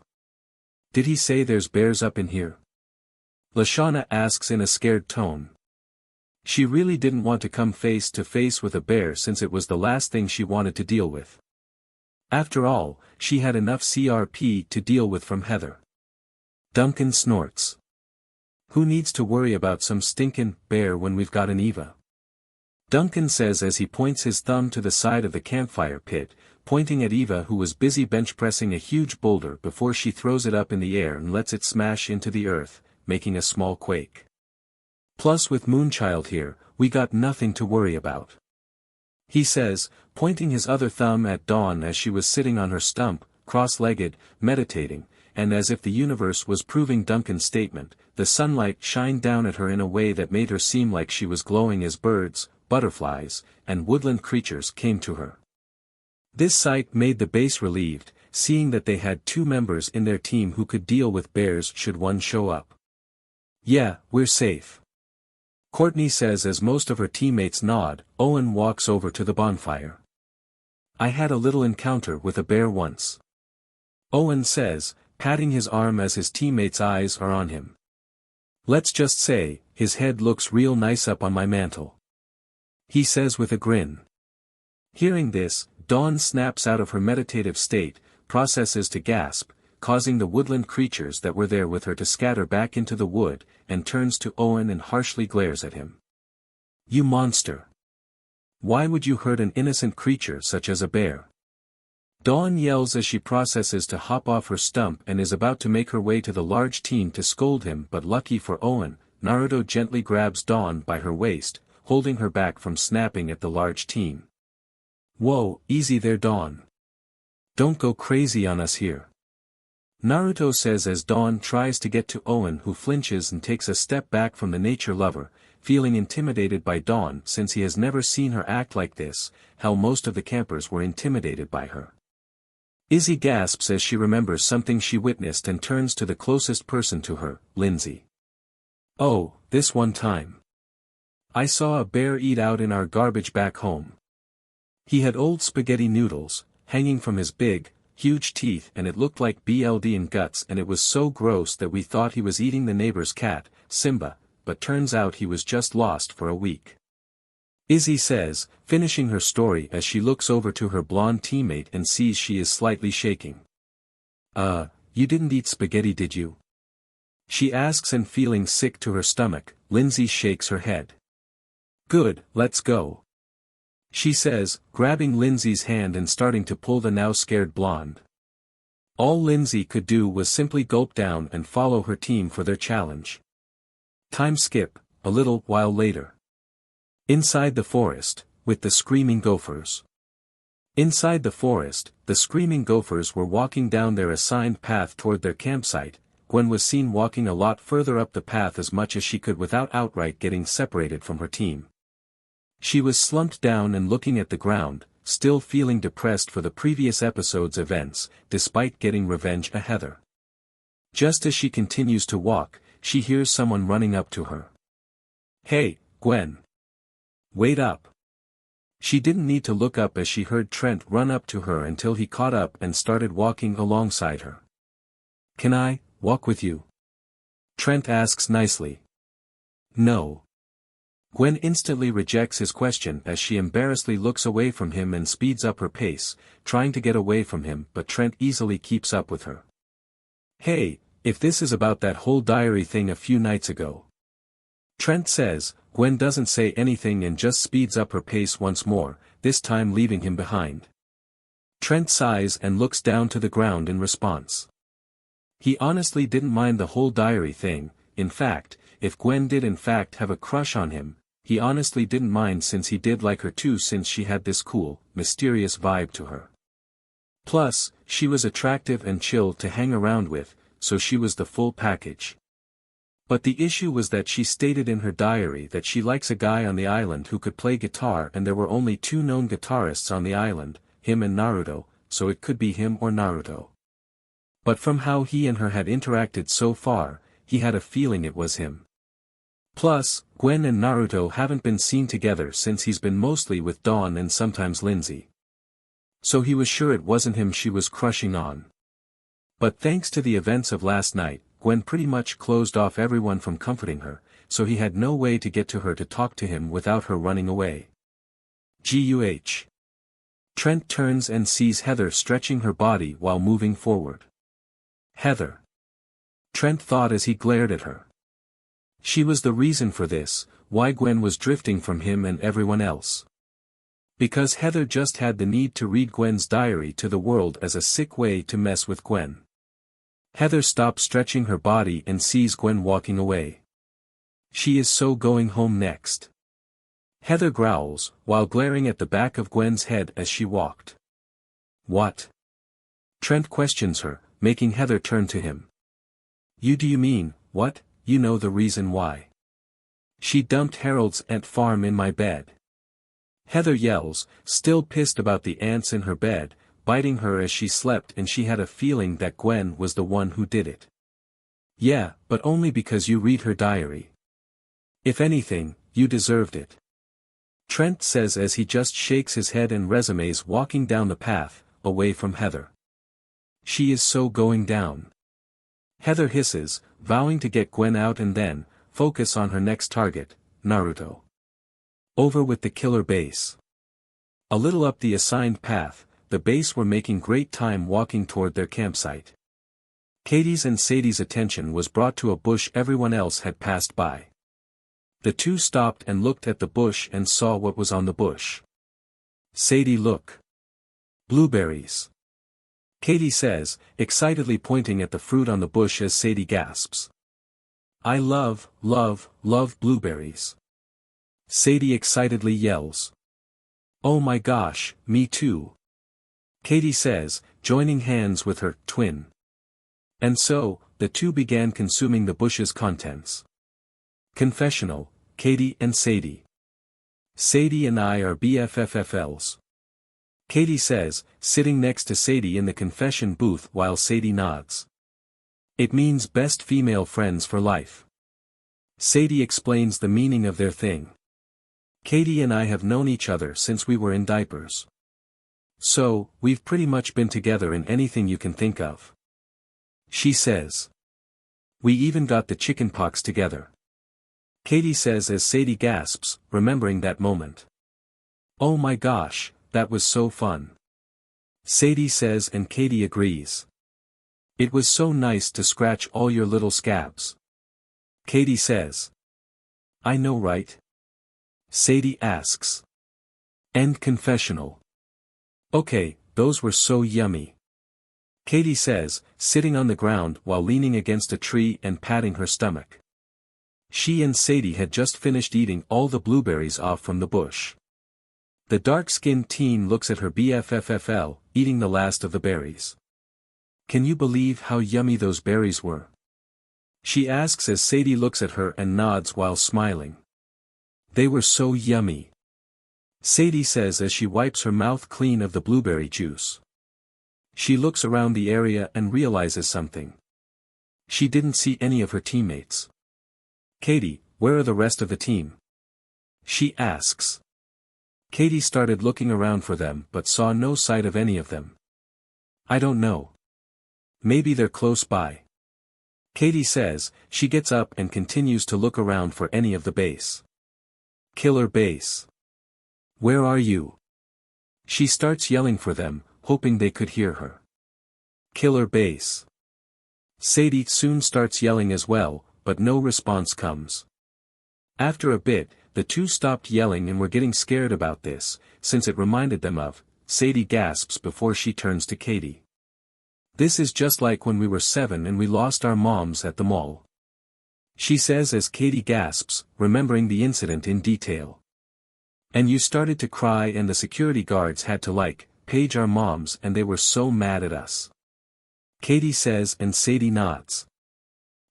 Oh my gosh. Take some chill pills, we're fine. Sadie says as Katie laughs, reminiscing about that memory. The two stayed quiet for a little bit as the sounds of the forest took over. That was until. Killer base. Where are you? They lost all composure and started to yell for their team, hoping that they would hear their yells and come back for them. Only there was one issue, none of them realized that they were gone or couldn't hear them yelling since they were far away. Yeah, we'll get back to them in a little bit. With the screaming gophers. After their hike was complete, the screaming gophers were now in a mostly open area of the woods where different supplies were waiting for them such as a tent and sleeping bags. Owen put his hands on his hips as he noticed something was missing. There's no food here. The big guy nervously lets out. This is a survival task. Trent informs Owen as he looks over a piece of paper that was previously attached to the supplies they had. Look at the instructions. He says as he reads said instructions. I wonder if there are any bears around today. Owen asks as Izzy walks up to him. He looks at her with a smile on his face. Wouldn't it be funny if we made some bear sounds and then they came? He asks as the red hair cracks a grin at him. Ha! That would be so funny. Izzy laughs and agrees with Owen. The big guy smiles and clears his throat for what he was about to do. Roar! Owen let out in a deeper voice. I'm a bear. He roars. He would have continued roaring if he hadn't cut off. Would you please shut up? I'm trying to read here.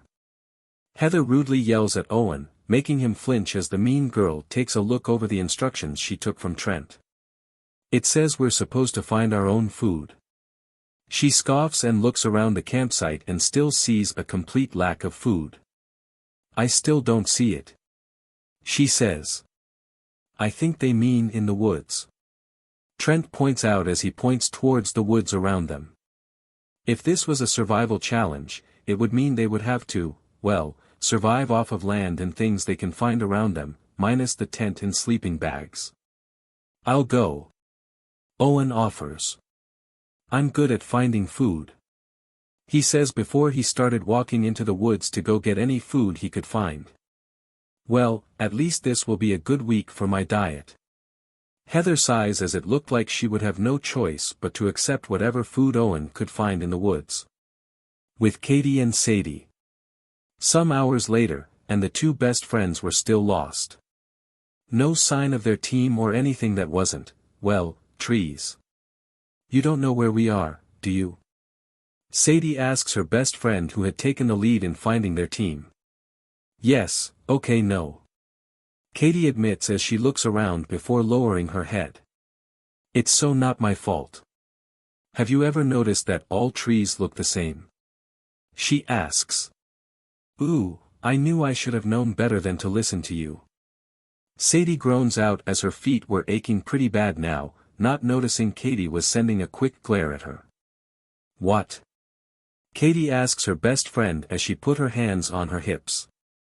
You don't think I'm smart enough to find them? She asks as Sadie stops by a tree and turns to Katie. You're not exactly the best with directions. Sadie tells her best friend as she shakes out some dirt and pebbles that had gotten inside of her shoes. Yaha, I am. Katie yells at her best friend who stops shaking the dirt and pebbles out of her shoes and turns to Katie to glare at her. Nah. Apparently, you're not. Sadie yells back before turning her back to Katie and started walking away from her best friend. 'Cause we're lost. She yells. Katie simply blows a raspberry at Sadie before walking behind her. Not wanting to be alone in the woods. With the killer base. After they had reached their campsite, and read the instructions, the killer base were quick to start making camp. Currently, Jeff and Bridget are seen setting up the tent, with Jeff trying and failing strong to flirt with Bridget who just simply rolls her eyes and grins. Duncan and Eva were at work building a fire pit while Harold was out gathering up wood for said pit. DJ and Naruto had gone out in search of their food. Sadie and Katie were still missing as everyone still hadn't noticed. Courtney was essentially supervising everyone and making sure everything was going well. And Dawn? Well. Dawn. Courtney asks the mysterious girl with a confused look. Dawn had somehow gathered up various materials from branches, vines, leaves, and other natural materials that had fallen off its original source. Dawn wasn't about to rip the branches and leaves off of poor trees. She made sure of that. What are you doing? The CIT asks as the nature lover continues working on whatever she was working on. I'm making a tarp for our tent. Dawn answers as she continued building what was now a tarp. It's going to rain tonight so we'll need it. She says as Courtney looks confused by her answer. She looks up to the sky and sees it is sunny and clear. Not one cloud was in the sky. It's not going to rain. Courtney states as she looks back down to Dawn, there's not a single cloud in the sky. There's no way it's going to rain. She clarified but Dawn didn't listen to her and simply continued working on making her 100% natural tarp. Seeing that Dawn wasn't listening to her, Courtney decides to just leave her to it, and might as well entertain this. Ugh, fine whatever. We're good on everything else anyway. She says as she looks back to the others continuing to work on their tasks and hopes that DJ and Naruto will return with some food soon. With the Gophers. Some hours pass and back at the Screaming Gophers campsite, all the Gophers were simply sitting around the campfire they had built. All except for Owen who was still out finding food. And speaking of food, that was something the Gophers really wanted right now as most of them were groaning with growling stomachs. Ugh, I'm so hungry. Heather groans as her stomach practically roars, showing just I think my stomach ate my stomach. Izzy groans out painfully. Yo. Suddenly a new voice pops up and everyone looks to the source of where this voice came from, only to see a guy carrying pizza. Who ordered the pepperoni, extra cheese? The guy asks. It's for the camera crew. The man working the camera said as his hand was seen waving in front of the camera. Over here, the cameraman says as the pizza guy nods and walks over to the camera crew to hand them their pizzas. And this causes the team to gasp in. Heather gasped and glared in response. No way. The mean girl said. If they couldn't get the luxury of that kind of food, then neither should the camera crew. Just then the bush nearby started shaking and the Screaming Gophers saw something that would fix all their food problems. I am man. It was none other than their teammate Owen carrying a bunch of decently sized fish tied together on a rope. I bring fish. He yells proudly. Are you kidding me? Heather let out in disbelief. How could a fat oaf like Owen manage to catch that many fish? It should have been impossible.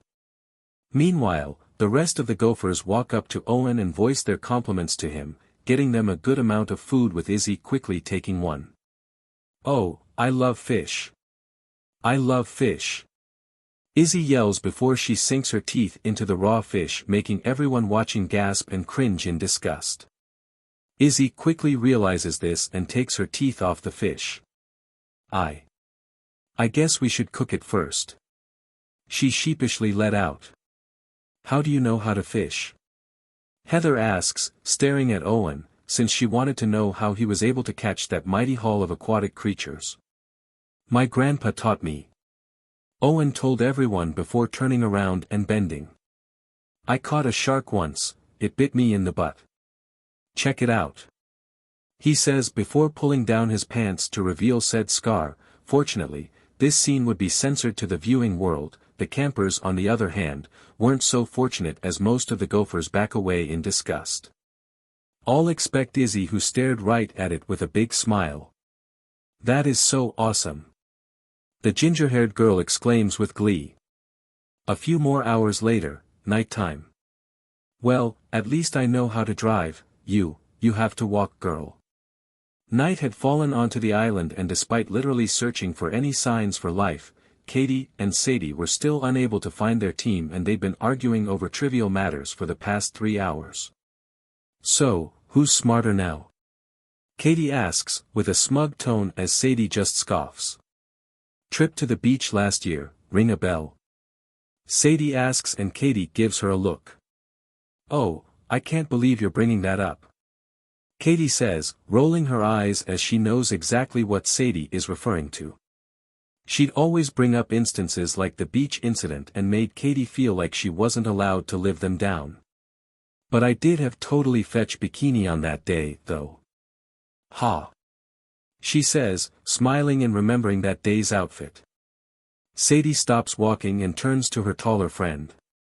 You drove my mom's car into a snack shack.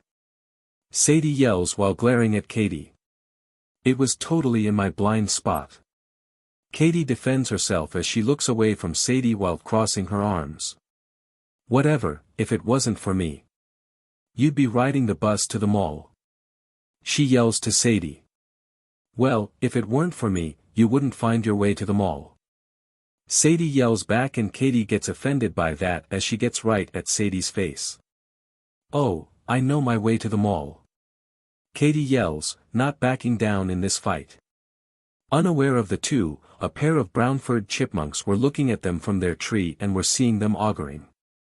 So much so, that the two woodland animals began mimicking them while auguring. You lean on me.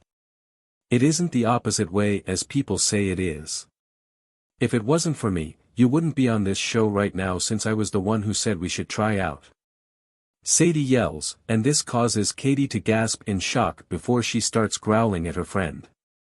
You're just saying that, 'cause I'm prettier than you are. Katie says, with it being Sadie's turn to gasp in shock. The two chipmunks were laughing in their tree. Oh, I knew you always thought it. Sadie yells, starting to feel insecure about her body and was always secretly envious of Katie's body. It's true. Everyone thinks so. Katie says with her eyes closed and arms crossed. Confessional, Katie and Sadie. Sadie's like the prettiest I know. Katie says, pointing at Sadie as they, once again, sit together in the confessional outhouse. Sadie smiles at Katie's compliment. Ah. Well, you're the prettiest girl I know. Sadie compliments Katie. We are really pretty, aren't we? Katie asks, and Sadie nods. Don't you love we can say that to each other and not feel totally conceited? Sadie asks, and Katie agrees. I love that about us. Katie says. Me too. Sadie shouts, agreeing with her friend. End confessional. That's it. When we get back to camp, we are so splitting up as BFFFLs. Sadie shouts, fed up with Katie's attitude as she starts walking away. Fine. Katie shouts back, also equally fed up with Sadie as she follows her. Double fine. Sadie shouts back. With the bass. You said what to her again?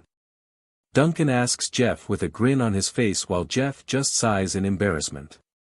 The base were currently sitting by their campfire, waiting. DJ and Naruto to return with their food, minus Dawn who was busy setting up her natural-made tarp over their set-up tent. Jeff and Duncan were sitting a bit further than everyone else while Harold was busy looking at the stars, and seeing the constellations while Courtney and Bridget were chatting to one another and Eva was seen, trying to bench press a log to work out. I said, "Wow, you pitch a tent like a guy," before she gave me this weirded out look and rolled her eyes. Jeff explains the situation he was in. He explains what happened when he tried and failed flirting with Bridget while they were setting the tent up. This causes Duncan to use every bit of his willpower to not burst out there and laugh at his friend's epic strikeout and alert everyone of their conversation. "Is it that bad?" The party bro asks as Duncan calms down and looks at him. "Dude, I don't think any guy stuck out that strong ever," Duncan says while shaking his head as Jeff slumps down. "You really need to step up your lady skills, my friend. Otherwise, you'll end up alone." The punk advises his friend. But before Jeff could say anything else, both their stomachs roared, reminding them of how hungry they were. "But you can't do that on an empty stomach," Duncan says as he looks at Courtney. "Hey woman. What's for dinner? I'm starving over here," he yells as Courtney just turns to him and gives him a glare. "I hope you don't expect me to dignify that with a response," Courtney says to the delinquent who was unfazed by her glare. Suddenly, a bush started to rustle a bit, causing everyone to turn to it while Bridget flinched a little. "Hey guys." Luckily, a familiar, friendly voice calls out to the bush, causing the surfer to calm down as DJ steps out of the bush, holding something in his arms. "Look what I found," DJ says, showing everyone he had a rabbit in his arms. He pats it as it lets out a cough. "Well, I've never had rabbit stew before, but what the hell? I'm game." Duncan shrugs as he, Courtney, and Harold walk up to DJ, expecting the rabbit was tonight's dinner. This makes Dawn gasp as she drops everything and rushes to them and gets in front of SJ while holding out her arms at them. "No. You will not stew that poor sick rabbit. Not after what's it been through," she yells at them, as they take a step back from her. Luckily, DJ agrees with her and holds the rabbit close to his body. "This is my new pet. I'm calling him Bunny," DJ says, petting Bunny's head while Courtney looks at him in shock. "You mean, you didn't find any food?" Courtney asks and DJ just shakes his head and a CIT sighs as she runs her hand across her face. "And what about Naruto? Where is he?" she asks and DJ starts looking sheepish. "I don't know where he went. After I found Bunny, I lost him," DJ says. This causes the others to be on edge, thinking that Naruto was probably lost somewhere in the woods. Dawn closes her eyes and focuses as she turns toward a direction, all without opening her eyes. "Where could he be?" Bridget asks, getting worried about the teen when Dawn opens her eyes. "Wait, he's coming. I can sense him," Dawn says as everyone turns to her, and sees her raising her hand. "There," she yells, smiling as she points south of the campsite. Everyone looked in the direction Dawn was pointing at, waiting to see if Naruto would come, and after a moment or two of silence, nothing came and they were beginning to think that Dawn was wrong, when... "Sorry, I'm late guys. Had a little trouble with some of our dinner here." Everyone turns in the direction Dawn points and sees Naruto emerge from the bushes, holding items in his hands. "And had to make sure I got everything for everyone to eat," Naruto says. When he came into full view, everyone saw he had his hoodie in the form of a sack, holding whatever was inside, and in his other hand, like Owen, was holding a bunch of fish. "Oh, dude," Jeff asks as he and the others rush over to the blonde/red-haired.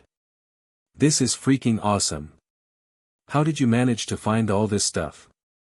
he asks as Naruto smiles and places his hoodie down to reveal a load of various edible berries. "It was easy, I found a buttload of berries and I took as much as I could carry.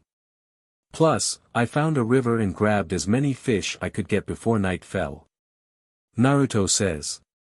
This is amazing, Naruto. Thank you. Courtney says as she goes over to the teen and hugs him while Duncan goes over and pats him on the back. Nice going, Whiskers. And good timing since we were about to make rabbit stew. Duncan says, but Dawn gives him a stern glare, just telling him to try it. I'm kidding, he says, putting his hands up. Naruto chuckles wholeheartedly. Haha, no problem, dude. Got to look out for each other, since we're a team, right? Naruto asks with a smile as the rest of the base look at him and smile and nod. Right. The base yell. Confessional, Naruto. A wise person told me this once, those who break the rules are scum, that's true. But those who abandon their friends are worse than scum, so to me, if I don't contribute to this team, it's the same as abandoning them. And I hate those who abandon their friends for selfish reasons. Naruto says as he looks at the camera with a stern look and his arms crossed. End confessional. Those berries are quite joyful. Dawn says as she pops a few berries into her mouth. The base were by their campfire, cooking their fish. Naruto sat next to her and gave her a fox-like smile, happy that she was enjoying her dinner. I'm glad you like the berries, Dawn. I got worried about what you were going to eat and had to go look for something for you, and I was thankful that I found those berry bushes. Naruto says, closing his eyes as he smiles. Thank you for your generous gesture, Naruto.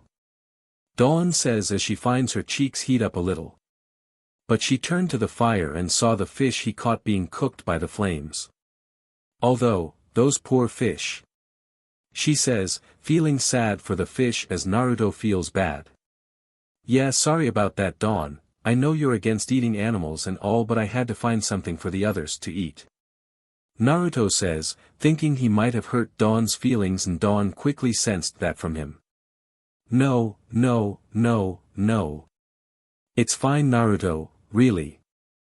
I can't let my beliefs come in the way of the others. I can't be selfish to them. And, I know that in nature, animals eat other animals all the time, so I just have to accept that. Dawn says, knowing that. Are you sure? Naruto asks. The petite girl just grabs some berries and places her hand on his shoulder. Yes, I am. Dawn says as she gives him a reassuring smile. Now, let's continue eating our dinner. She says, holding out the berries to him as Naruto looks at her and smiles before taking the berries from her hand. Yeah. Naruto says, as he leans down and starts eating some of the berries. He takes a look around the campsite and sees the tent and notices something on it. What's that over the tent? He asks, seeing something made out of leaves, vines, and sticks covering the top of the tent. Oh, it's the tarp I made for tonight. It's going to rain. Dawn answers and Naruto looks at her with a raised eyebrow. Oh. Naruto says as he looks up to the sky and sees not one cloud in the air. I guess I'll take your word up on that. He says. Dawn smiles, happy that he trusts her on this. And just then, Duncan finally realizes something missing from them. Say, has anyone seen Tweedledum and Tweedledee? Duncan asks, this causes everyone to look at him before looking around for Katie and Sadie and seeing any sign of the twins. And started wondering where they could be. With Katie and Sadie. Look, Katie, it's the tree with a fork in it. Sadie says, pointing at a tree with a fork stabbed into the tree, is that a good sign? She asks, in a hopeful tone as she turns to Katie, but that hope is dashed away when Katie shakes her head. No, it's not good. Katie says with a frown as she knew this tree, it's the same tree we saw 2 hours ago. We just walked in a gigantic circle. She says. Hoot hoot. Both Katie and Sadie scream in terror at hearing the sounds of an owl's hoots. The two girls were so frightened by the sounds of the owl and the darkness taking over the woods that they ended up running away and into a cave and hugged each other for comfort. We'll be safe here until morning. Katie says while Sadie shook violently. We're going to die here, we're going to die here. Sadie utters to herself, feeling that this was it for them while Katie looks at her with a concerned expression. With the Gophers. Okay. Fire's hot, fish are grilling, tent is tenting. Owen lists off the completed camp items as he and the rest of the base are by their fire, watching their fish cook. Gwen was by the tent, writing in her diary, and Izzy was nowhere to be seen. Nice going, man. Trent compliments Owen, happy that they had the big guy here. Fish looks awesome. He says as Owen smiles. Thanks, man. I owe it all to Grandpa. Owen says as he recounts all the hunting trips he went on with his grandfather. So, you and your grandpa really fought a bear once and won? Trent asks curiously, remembering that Owen did mention he did come face to face with a bear and had the scar to prove it. He wanted to know what really happened that day. Heck yeah. It was the scariest day of my life. Owen says as the rest look at him to hear this story while Heather just rolls her eyes. We were in the woods when we came upon the great beast. I tell ya, he was 10 feet high if he was a foot. And he roared, his terrible roar imitates roar, and we grabbed our shotgun. We knew it was either him or us, it was. Nothing personal, just the law of the wild. Then, bam. One shot was all it took for the great beast to fall. We took his BLD and marked ourselves in his honor. It was a good death. He finishes his story. Yeah, right. Heather says, rolling her eyes, not believing a single second of Owen's story. There's no way you took down a 10-foot bear. She says before taking a look over the camp and seeing Izzy had not returned. Hey, has anyone seen Crazy Girl? She asks. I think she had to go pee. Lindsay says, remembering Izzy said she had to go and pee, this was quite a while ago. Wait, that was an hour ago. Trent yells, immediately standing with a concerned expression. Izzy. Izzy. Izzy the Gopher. Where are you? Owen yells out for his teammate as everyone starts looking around for any sign of the crazy girl. Just then, a bush started shaking, causing everyone to relax, thinking Izzy was coming back to them upon hearing the yells. Owen starts walking over to the bush. Hee hee.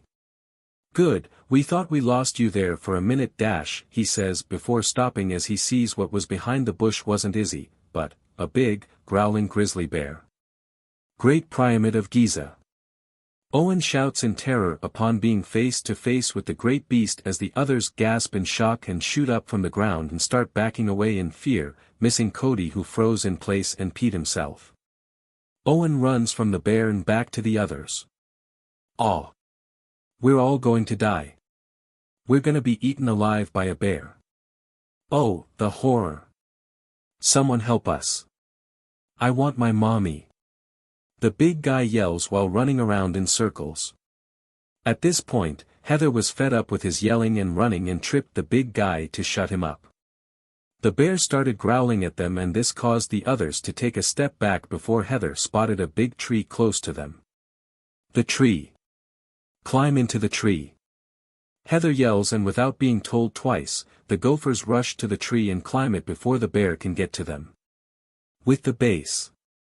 With bellies full, the base were currently sitting by their campfire, just letting time pass by. Hoot hoot. Bridget flinches at the owl's hoots and starts breathing heavily. DJ, who was sitting next to her with Bunny in his arms, turns to her. Be cool, it's just an owl. DJ says in a soft tone, reassuring the surfer that it was alright. Bridget nods. Sorry, it's just, I get really freaked out in the forest. Bridget says while rubbing her arm. This kind of reminds me of this really scary story I heard once. Duncan says, getting everyone's attention. Awesome. Tell it, man. Jeff says, wanting to hear this. Are you sure? Duncan asks with a bit of a smirk. 'Cause the story I'm thinking for is pretty hardcore. he says as Courtney just rolls her eyes at his dramatics. Ooh, we're so scared. Just tell it. Courtney says and Duncan just shrugs. Alright, but don't say I didn't warn you. One night, a lot like this one. And so, Duncan began telling his story to the others.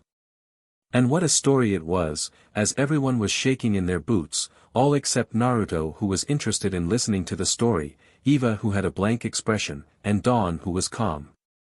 So, suddenly, they heard this tap-tapping on the side of the car. Duncan told the story, enjoying the scared faces most of his teammates had.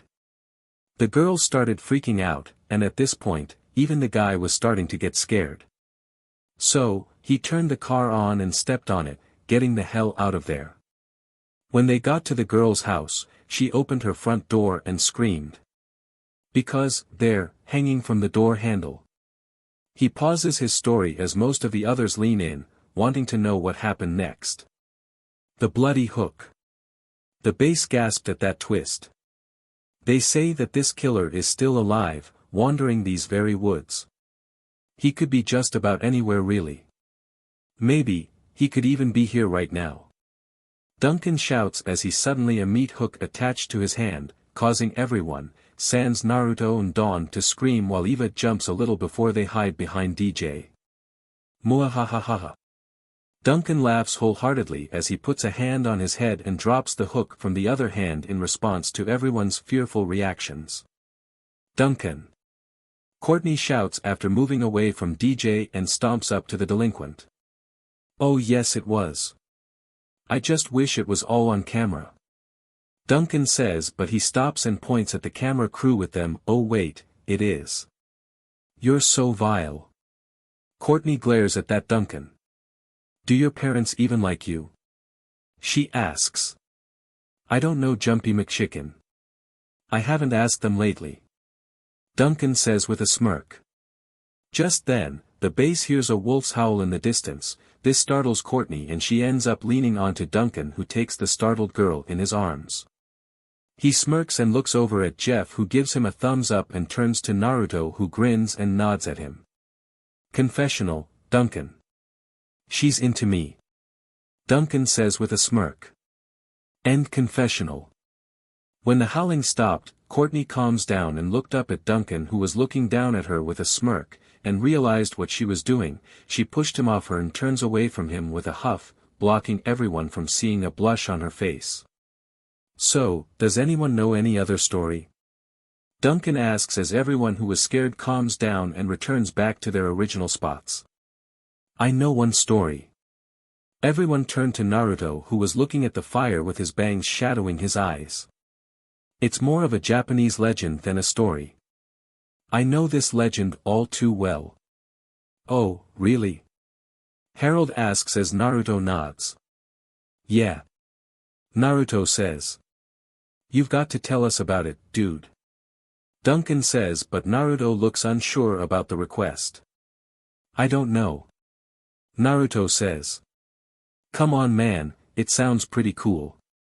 Jeff says as he and the others start asking him to do it. He looks at Dawn and sees she is giving him a look that tells him to tell the story, so he shrugs his shoulder. Alright, but, get comfortable, since it gets pretty tense. Naruto says in a serious tone, this catches the base off guard since he always was carefree and happy-go-lucky. Naruto turns to the camera crew and gives them a serious expression. And I suggest to the parents at home who are watching with their family. Take your kids out of the room. Trust me, it's too much for them to hear. He asks, hoping that the viewers will listen to his warning. Feeling that was done and with enough time to give parents to get their kids out of viewing range, he turned back to the others, got comfortable, and started telling the story. He says as he got comfortable before looking at the others and started telling the story. Long ago, there was this lady, an incredible beauty maiden that stood out from all others in her village. She was tall, taller than most women as she stood just 8 feet even, and she was appealing. So appealing that hers was unrivaled and even considered once in a generation. Suitors would travel from far and wide distances just to meet her and ask for her hand in marriage, but she also declined, saying that she was bound by her one true lover, a child she knew but sadly passed away before they could become adults. A boy with red hair. After his death, she swore she'd never marry, since she felt that they'd meet again in another life and felt by marrying another, she'd betray her beloved and promise.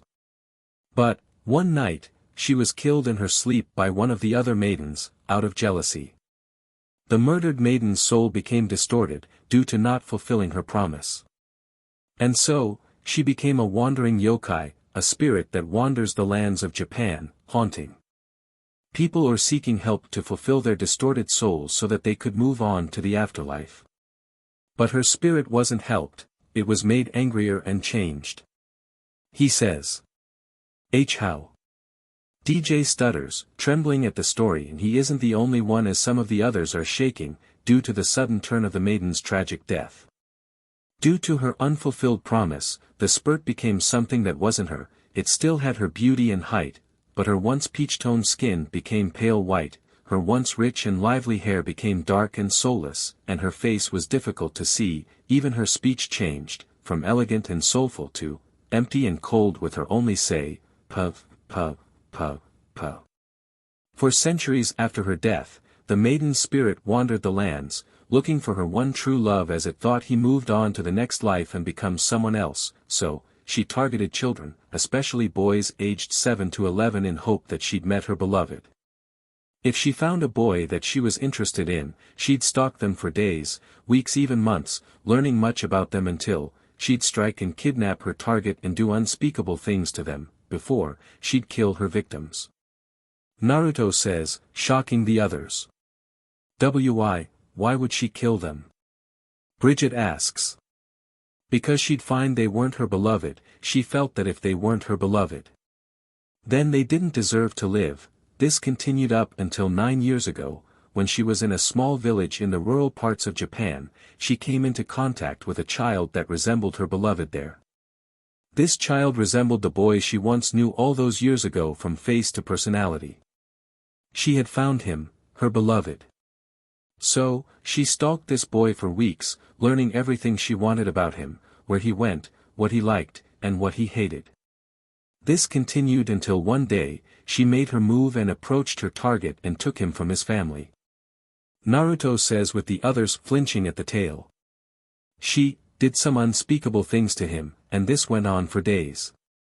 But before she could do more for him, his parents and the help of the other villagers came and rescued the boy from her grasp and banished her to a shrine, where she'll spend the rest of her unholy existence there, under the constant watch of the sages and shrine maidens of the shrine. The boy, he was traumatized by this, since the last thing the yokai said before she was banished to the shrine was that she'd return to him, and take him away from his family, as they were made to be together.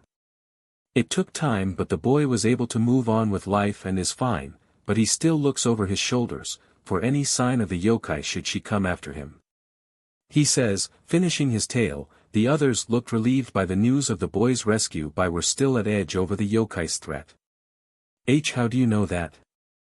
Courtney asks. How do you know this story?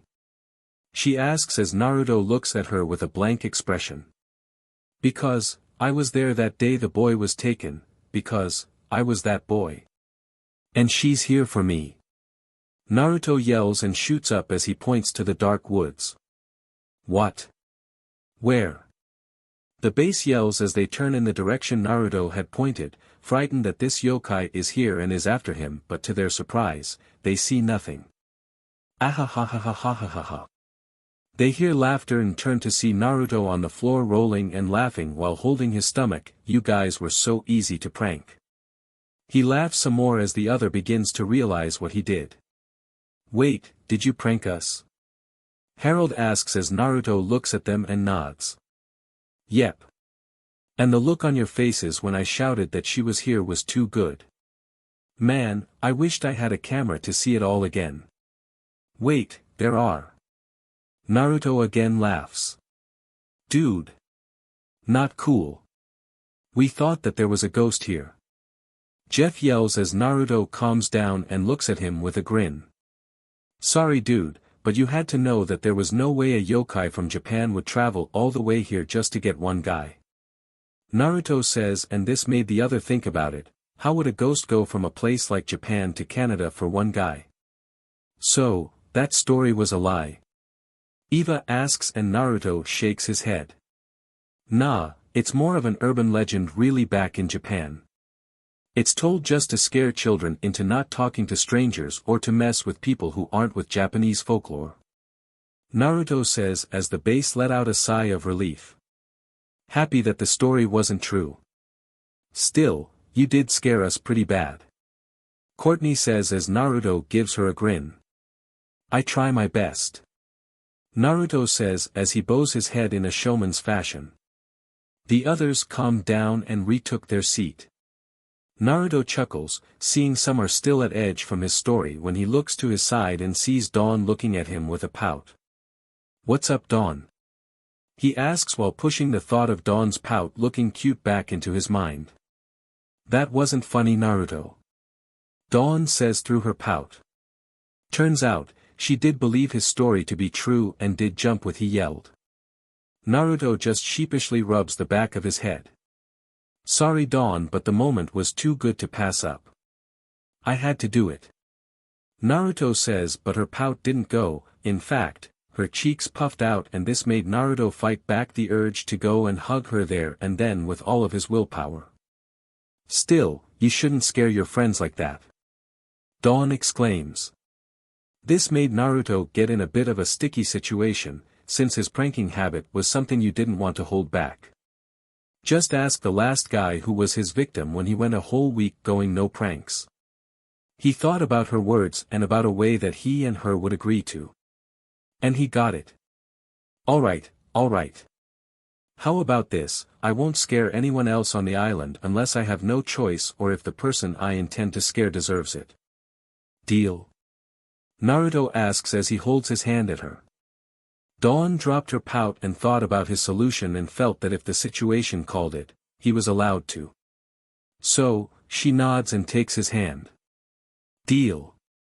Dawn says, shaking his hand, and Naruto smiles. Sweet. Naruto says before they resumed their previous positions and started telling other stories. So alright folks, that's all for today. Stay tuned for part 5. Do subscribe, like and share for more such videos. Also check out the story and author Pixel's fanbook on fanfiction.net. Press the bell icon to be notified first on release. See you in the next video. Till then, goodbye.